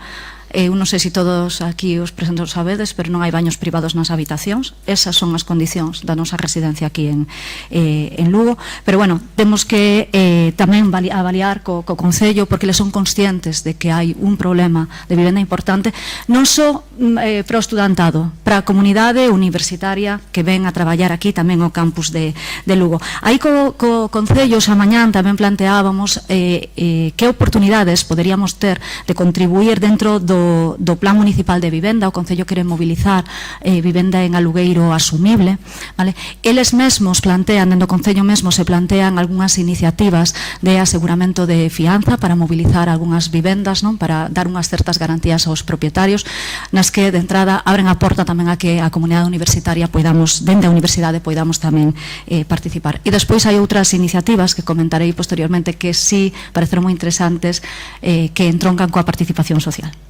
Ben, gracias. Rosa, Maite, é a túa canta. Sí. Bueno, pois, en relación ao problema da vivenda, claramente temos problemas de vivenda non somente porque temos problemas dentro da cidade, senón tamén temos problemas con nosas residencias, non? Algúnas que non se puxeron en marcha e demais. E aquí nesta parte sí que nos gustaría decir que temos un problema non só de infraestructuras, que non son moi boas, onde estivemos visitando residencias, ou se visitaremos o Baligái, senón tamén de funcionamento, é dicir, o funcionamento, como se están articulando as residencias, de verdad que onte saímos, pero máis que sorprendidos. Eu dicíalles ao final, xa no Monte da Condesa que estivemos, que me daba ganas de levarlos a miña casa porque éramos máis liberais de que se estaba implicando dos normativas que se están aplicando nas residencias. Eles queixábanse de que se impoñían, queixábanse de que non se lles daba ningún voto nin presencia para poder participar nesas normativas que tiñamos, non? Por suposto, o problema de vivenda non é noso somente, pero temos que traballarlo conxuntamente, temos que falar.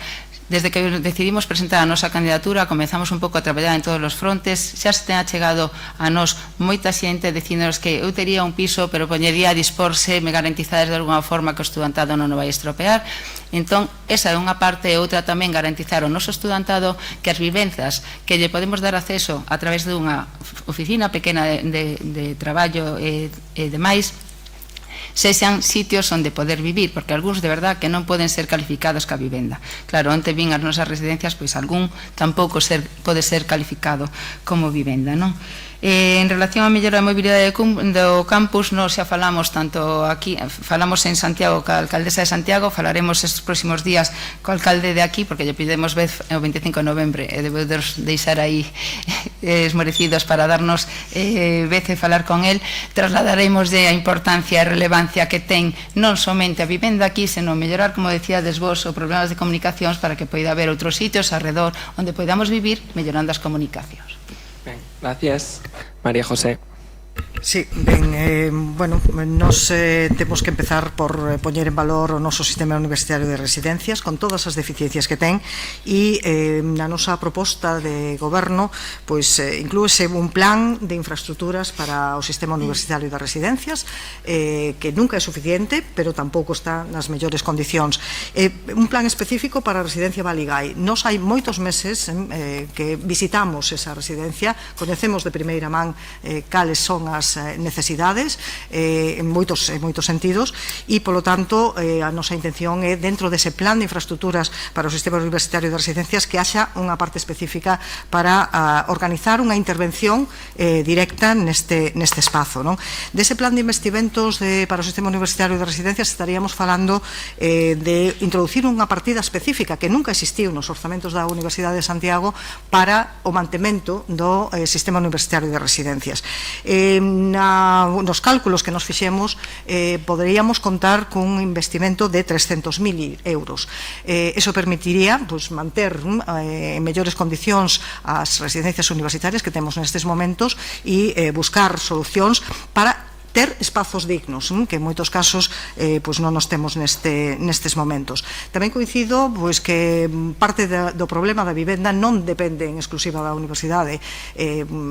Nos hoxe tamén tivemos unha reunión co alcalde, debeu ter unha xenda moi apretada esta mañá recibindo a moitas candidatas, e tamén tivemos unha reunión coa alcaldesa de Santiago xa hai un par de semanas, e aí temos que facer todo o posible para que esa relación e esa interacción entre a cidade e a universidade, porque en boa medida algunhas das actuacións que nos podemos levar a cabo dependen desa relación e desa participación directa dos concellos nos que están asentados os nosos campus.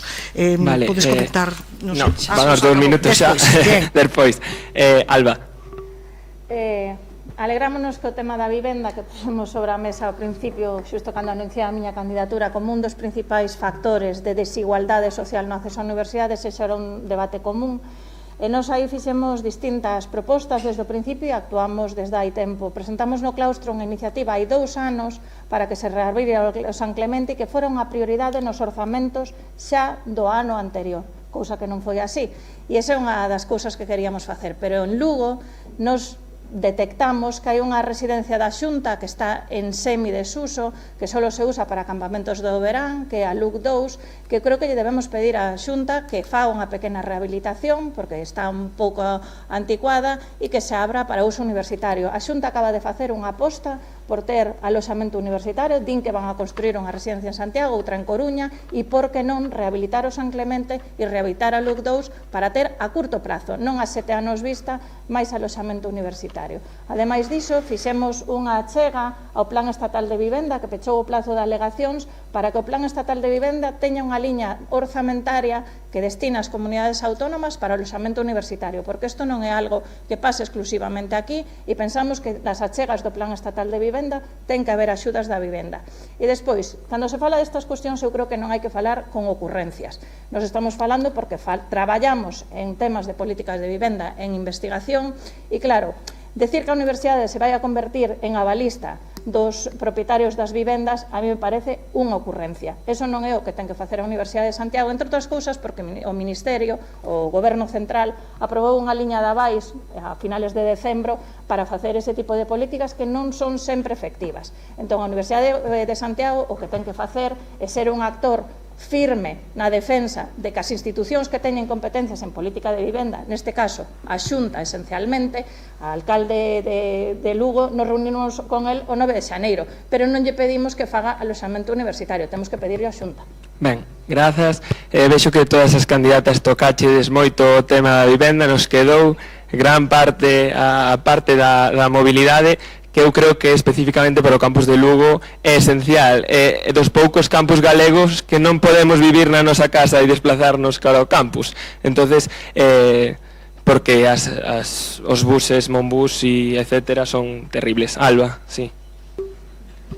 Ben, nese caso, a mobilidade, hai dúas, a urbana e a interurbana. No caso da urbana, nós sí que nas xuntanzas que mantuvemos o día 9 de xaneiro co alcalde de Lugo e co teniente de alcalde separadamente, que é o responsable da área de mobilidade do Concello, falámoslle do novo contrato de transportes municipal e precisamente de que as liñas municipais engarcen ben todas as partes da cidade, teñan frecuencias nos momentos dos picos horarios do campus e ademais que as aplicacións, el nos dixo que as ferramentas, digamos, de detectar cando vai vir o bus, que iban a mellorar significativamente, e iso na parte urbana.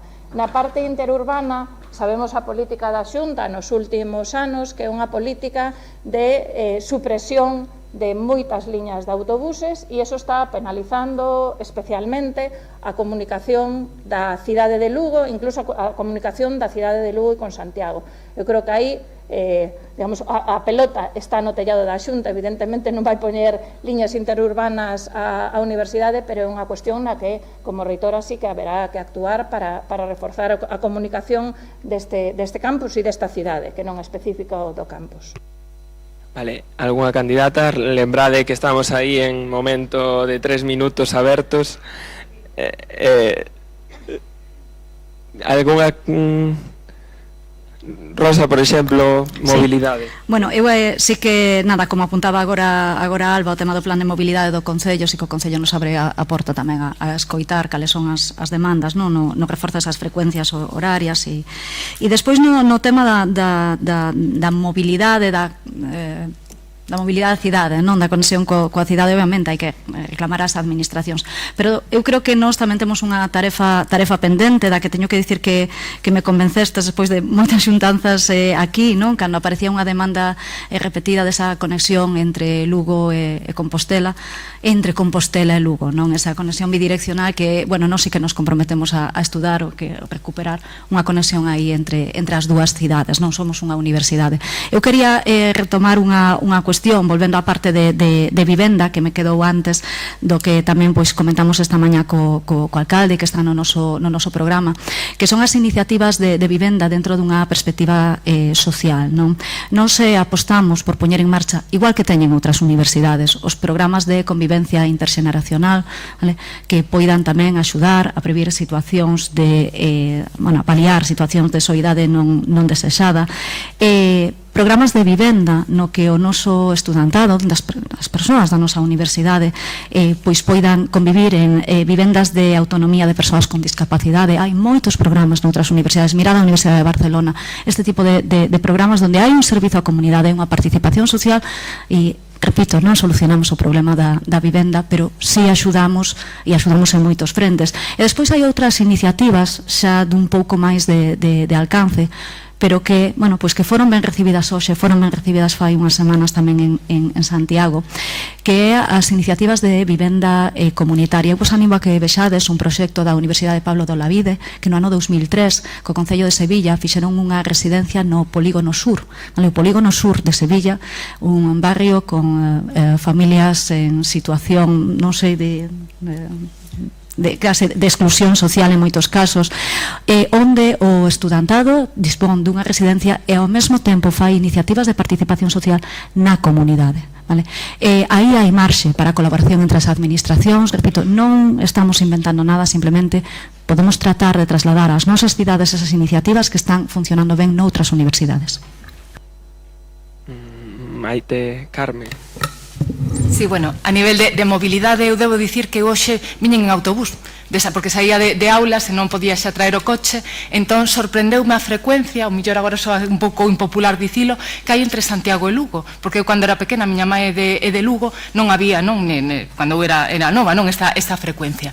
Sí que é certo que haberá contactos, non, con outras localizacións que hai que intentar reforzar, e tamén o mellor, porque xa sabedes, non, que hai descontos para a xente nova, o mellor o que hai que facer é algún tipo de convenio de maneira que os estudantes da universidade pois se lles aplica algunha tarifa algo máis reducida.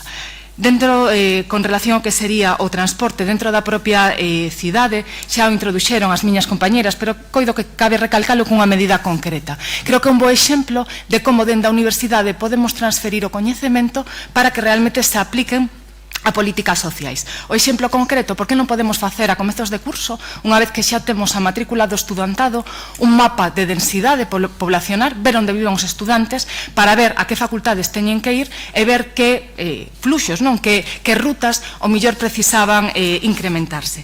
En calquera caso, un tema que non saiu e que eu creo que é importante, se incrementamos o transporte tamén temos que ter en conta as políticas de sustentabilidade, porque autobuses eléctricos de momento eu creo que por aquí non se van a implantar. Entón, temos que ser tamén consecuentes. Ao mellor hai que incrementar a frecuencia, pero dunha maneira sensata. É certo que no seu momento se exploraran medidas, non neste sentido, como as bicis, non funcionaron. En días como hoxe está claro que coa choiva, pois ao mellor non son a mellor solución, pero é unha boa mostra que antes de implementar certas medidas hai que ver se efectivamente van ter unha aplicación real ou se imos deixar pechadas as bicis no almacén ata que pudran. Ben, María José Pilar. Sí, bueno, en relación coa mobilidade, continuando con este asunto, nos con respecto á mobilidade queremos destacar dúas medidas concretas, non? Acabase de mencionar pois o sistema de préstamo de bicicletas, este modelo de programa e-bici USC que se implantou en Santiago de Compostela e que ten un uso moi significativo na cidade de Santiago, donde chove moito, todos o sabemos, moito máis que en Lugo a veces, non? Polo tanto, empezábamos este debate precisamente con chamando a atención sobre servizos que non existían, que existían en Santiago e que non existían en Lugo, e creo que este é un bo exemplo dun servizo que está funcionando en Santiago, de recente implantación, e que se podría trasladar ao campus de Lugo, non? Utilizando varias paradas que combinasen a Facultade de Formación do Profesorado, pero tamén a zona de intercentros, con distintas paradas, seguindo ese modelo que creo que, a pesar das inclemencias meteorolóxicas que temos tanto en Compostela como en Lugo, pode dar moito de sí. E, por outra parte, abriremos, evidentemente, unha negociación con as administracións, por un lado, pero tamén cas empresas de transporte para facilitar ese desplazamento do estudantado e tamén do persoal, porque tamén hai moito persoal, PDI e PTXAs, que requiren de ter unha saída para ese traslado en transporte público entre os lugares de estudo, de traballo e as súas lugares de residencia. Eu, que estudei neste campus de Lugo, que a miña familia vive aquí no campus de Lugo, sei o que é ir de Lugo a Santiago e de Santiago a Lugo 2 ou 3 veces por semana e sufrir estas deficiencias, incluso co incremento de horarios que hai con respecto a uns anos anteriores, pero que hai que traballar nesas dúas vías de negociar, porque eso non o podemos resolvernos de forma individual. Alba. Sí, imos ver, cando se fala de realismo, o realismo ten que ser en todos os planos. Entón, se o Concello de Santiago e o Concello de Lugo están licitando nos dous casos o contrato de transporte, se a Universidade non fixo esas achegas no momento desa licitación, as liñas do buses van ir por donde vayan, donde este xa previsto, as frecuencias dos buses van ser as que están nos pregos dos contratos, e o contratista vai facer iso. E iso pasa tamén para o transporte interurbano Santiago-Lugo ou Lugo e comarca. Entón, a Universidade ten unha capacidade de incidencia se exerce a súa incidencia no momento en que está a tempo de que se tomen as decisións. Unha vez que hai un contrato asinado con un contratista, hai que cumplir os contratos. Entón, hai que ser realista nas cousas que se din e no que se formula. Entón, que está no goberno da Universidade, se fixo ese traballo e falou cos concellos, eso estará nos pregos e as frecuencias que necesita a poboación universitaria poderá facelo. E entón, de pouco sirve facer ahora un fluxo de por onde vai a xente se o contrato se contratou para que as frecuencias foran de outro tipo. Ben, Maite. Bueno, en relación a isto, a min gustaríame pensar que non está todo perdido e que se non se fixo nestes momentos, que posiblemente non ao futuro poderemos facelo. Tamén respecto a a crítica que reiteradamente faz para baristas, penso que non é tan complexo facer e prover. Eu de verdad que non o digo por decir que temos xente que se achegou a nós, precisamente Tías de Santiago tamén non son, para precisar con todo este problema da vivenda que tes, sabendo que te vas candidatar, que saibas que eu tería un piso para ofertar e non foi unha persoa nin dous nin tres. Entón, o mellor ese pequeno exercicio, non? Outros plans como tamén pois o fruto da convivencia que están funcionando en outros sitios, incluso é que parece que somente podemos vivir nos centros das cidades, pero traballar cos concellos para que poidas ter unha mellor comunicación con outras cidades e que non somente se poida vivir xustamente no centro de Santiago, porque cidades grandes onde te podes desplazar, tamén é traballar precisamente con outras administracións o que é unha mellora de transporte que permitiría ao noso estudantado estar noutro sitio. Alba, pero non entremos en bucle. No, pero, bueno, tanto ela como a candidatura de Trujeiras falaron do tema dos avais e a política social non se fai cos propietarios, faise cos inquilinos. Non sei se Rosa ou pechamos entón o bloque ou queredes esgotar. Sí, Pilar, tedes aí un cachiño, veña. Vamos a aproveitar. Por alusións dobles, como seguramente non se lle escapa ao público, son a actual responsable do Sistema Universitario de Residencias, vicerreitora de Estudantes e Cultura a día de hoxe. Como o estudantado que me conoce sabe, destes 4 anos son unha persona, son irónica, extremadamente autoritaria, pouco dialogante. Seguro que é a conclusión que sacaron todos os estudantes que trataron comigo durante estes 4 anos. O que son unha persona responsable, que me gusta falar do que conozo cando conozo, e conozo ben as residencias universitarias porque levo 4 anos xestionando. Así quero espazos o máis dignos posibles, hai moito que mellorar e por iso hai unha liña de diñeiro para infraestructuras de residencias que non houve hasta ahora. Quero espacios inclusivos en todos os sentidos, hai que adaptar habitacións nas residencias, e quero espazos seguros. Quero espazos onde a partir das 10 da noite, cando queda menos personal, as persoas que estén dentro sexan as persoas que residen ou amigos invitados das persoas que residen, non as portas abertas. Se ese é o autoritarismo, me parece que é darlle ás familias garantías, que é o que queren. E espacios de respeto. E se me queda así, non te preocupes que mañán terei tempo a tocalo. Moi ben. Pediu Alba turno? Sí. Creo que che queda... Sí, ainda che queda un poquinho. Ben, eu creo que non hai que darlle garantías ás familias, hai que darles aos estudantes, que a maior parte son maiores de idade e son autónomos e teñen que decidir sobre a súa vida de todo tipo, incluso a sexual. Pero, de todos os xeitos, eu creo que as residencias universitarias teñen eivas claras. Outro día nos estamos facendo unha rolda por todas as residencias e no Burgo das Nacións, que é unha das residencias máis grandes desta universidade, nos decían que tiñan un único espacio común de lecer para facer todo. E se unha compañeira, unha rapaza que estaba no encontro connosco, quería ir a adestrar a tocar a viola, pois outros non podían estar xogando as cartas. Entón, eso é a realidade que temos, é dicir, que temos espazos e teñen espazos pechados, espazos de uso común. Entón, eu creo que os espazos teñen que incumplir todo eso. Ben, gracias. Penso que a Rosa lle quedan 30 segundos, pero vale. Ben, pois agora que xa rematamos todos os bloques, vamos a facer unha quenda rápida de preguntas. Aí, a ver se temos alguén que nos... Martín. Sí. Levo yo eu, non pasa nada.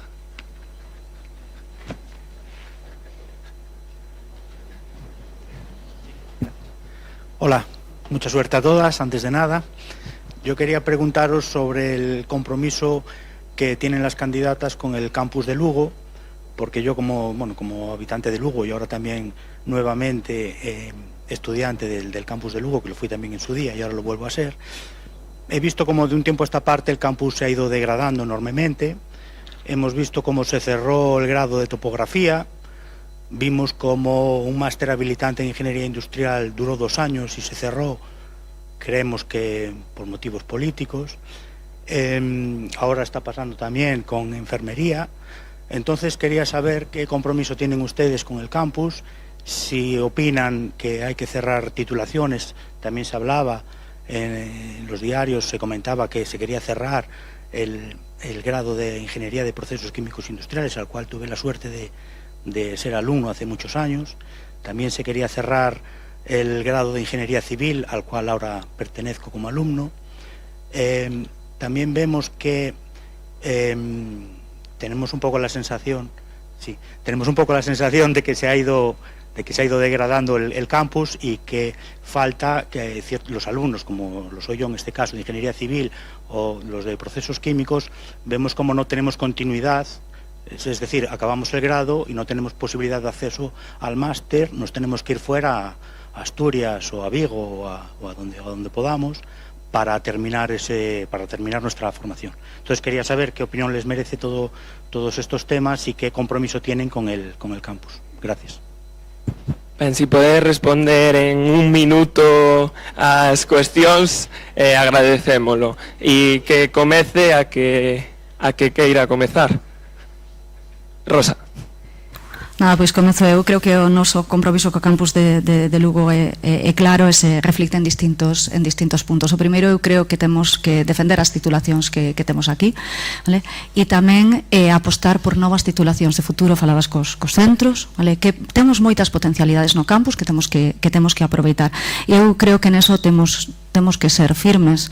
É certo que hai un mapa de titulacións que eu considero que no momento en que outra universidade pide un título noso, rompeu, vale? Entón eu creo que nós temos que ter unha posición firme na defensa das nosas titulacións e reivindicar que a garantía de que se impartan as titulacións non pode vir porque por un número, ten que vir por criterios académicos, por criterios de capacidade, por criterios de impacto social que teñen os nosos títulos, en particular os do campus de Lugo.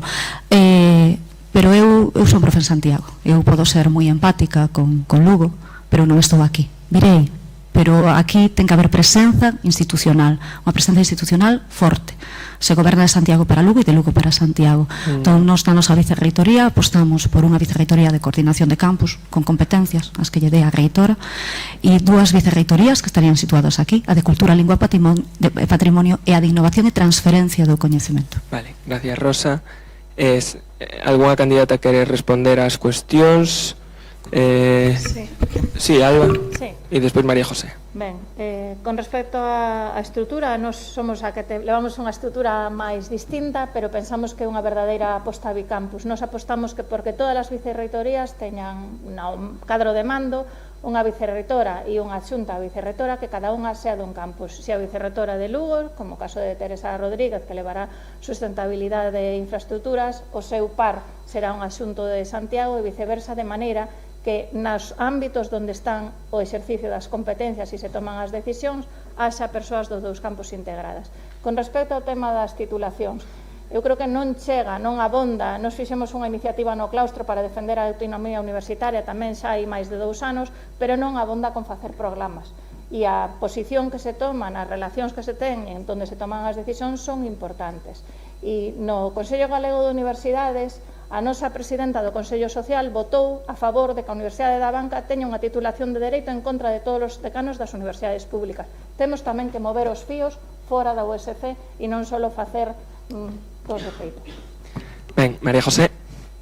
Sí, ben, o compromiso deste equipo co campus de Lugo creo que é evidente se se bota unha ollada ao programa, no? E en relación con esta cuestión máis particular que se mencionaba dende o público sobre as titulacións, creo que efectivamente estamos nun momento no que é imprescindible facer unha revisión e unha actualización permanente da oferta formativa no seu conxunto, non só das titulacións oficiais, sino tamén de outro tipo de formacións, sencillamente para atender as novas necesidades que van xurdindo precisamente en ámbitos laborais que non existían aí nada, non? Falábase de peche de títulos. Creo que nin o título de enfermería, o grau de enfermería, nin o de enxeñería de procesos químicos industriais, nin ningún outro titulación do campus está nestes momentos en discusión.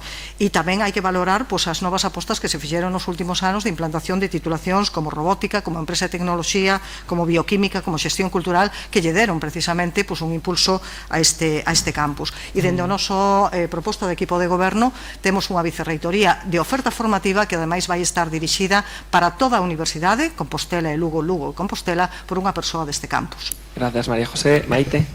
Pois, por suposto, defender os nosos títulos é o primeiro que se tiña que ter feito durante todos estes anos. Na asociación que tivemos nos últimos anos, penso que nos esquecemos ás veces de que a nosa institución é o que temos que garantir, non?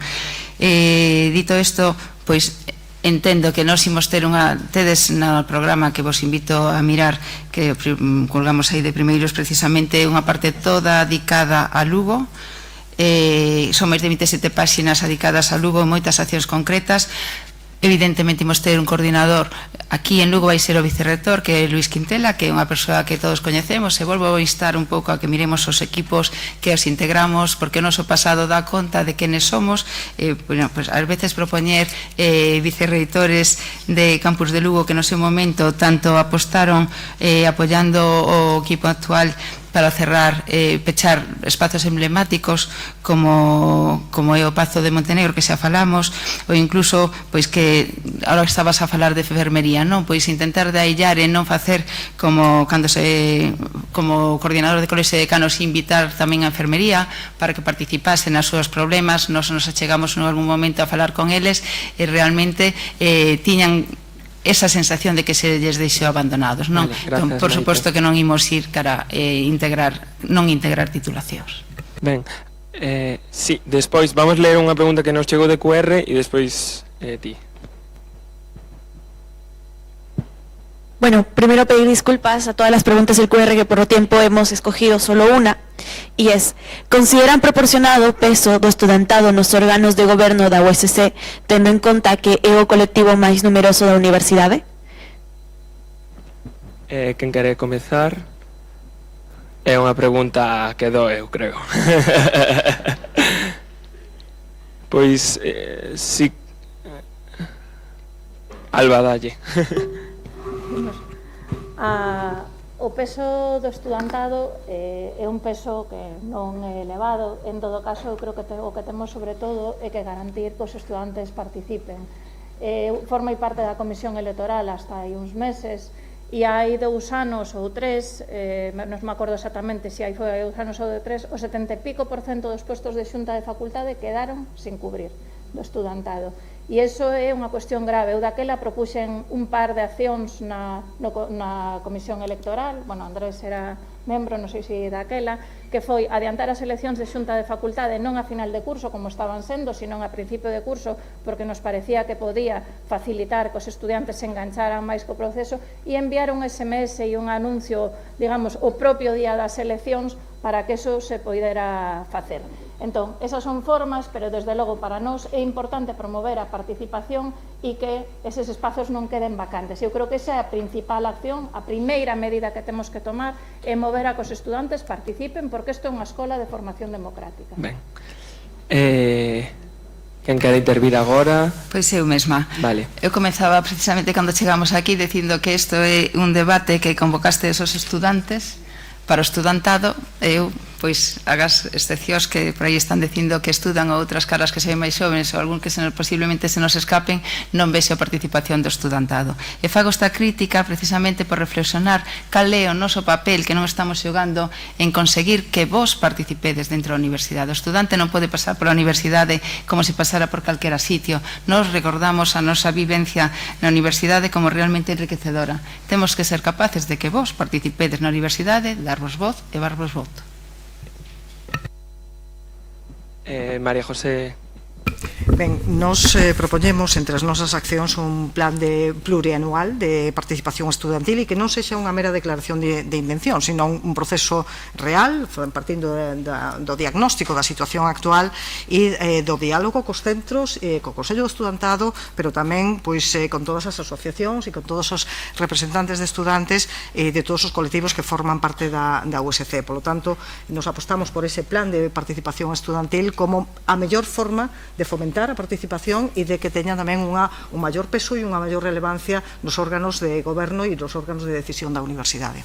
Se podo completar, en ese plan de participación hai accións específicas para o ámbito de representación estudantil, reforzar o Consello do Estudantado, hai que ampliar a composición do Consello do Estudantado e enganchalo coas representacións dos centros. É moi importante que o Consello do Estudantado teña o pé firme nos centros para poder trasladar, digamos, as cuestións e que haxa comunicación efectiva entre o estudantado, absolutamente sí.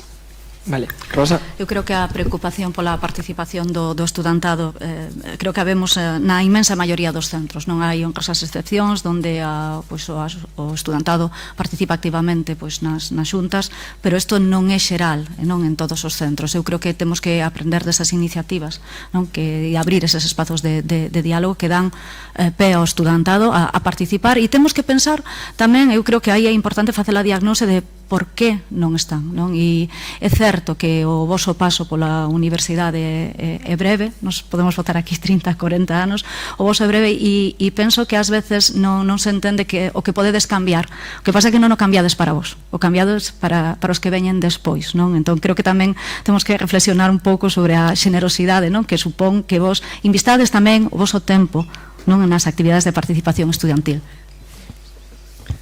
Sí, eu quería... 10 segundos. Sí, teño 10 segundos. Guau, isto para min é un reto. Bueno, pois vou a decir que é preciso que isto que se fai en campaña se manteña como un acto rutinario e teñamos espazos de diálogo e de encontro donde participar simétricamente e horizontalmente. Ben, entendo polas intervencións que ningunha subiría o peso á representación estudiantil e considerades que é suficiente ese 28%. Queda aí... Vale, pois dúas últimas preguntas, e si sodes breves cas preguntas e as candidatas tamén cas respostas, porque nos fomos algo de tempo e entonces genial. Sí. Micro. Bueno, como xa saberedes, a Xunta vende a aprobar a integración da Escola de Enfermería na USC, e as nosas compañeiras insístennos en que non saben se van poder continuar en Lugo os seus estudos o vindeiro ano, se van ter que desplazar a Santiago. Entón, primeiro de todo, quería preguntarvos se coñecedes as reclamacións da escola, segundo, que podemos agardar de cada unha de vos se chegades a reitora, ou que plan tedes para esta escola, que presupostamente vai entrar a ser outra facultade. Gracias pola brevidade. Maite. Sí, coñecemos, nos estivemos sentados precisamente na vosa escola analizando cal é a situación. É unha escola que leva moitísimos anos aquí implantada en Lugo, xa tivo algún momento da historia esa ameaza de desaparecer e non pode desaparecer. Penso que temos que potenciar precisamente o campus e tentar atraer máis estudantado, non o demais. Non ten que ser unha sucursal de Santiago, por suposto que non o ten que ser. Temos que traballar coordinadamente. Xa estive falando ca directora, que era que nos trasladaba a súa preocupación, porque incluso percibía dentro do propio campus que se excluía, porque non se lle convidaba a reunións de outros decanos e demais. Entón, por suposto, imos facer que sigades aquí, non vamos forzar que vos movades a ningún sitio, e máis é que precisamos que estedes aquí. Vale, Alba.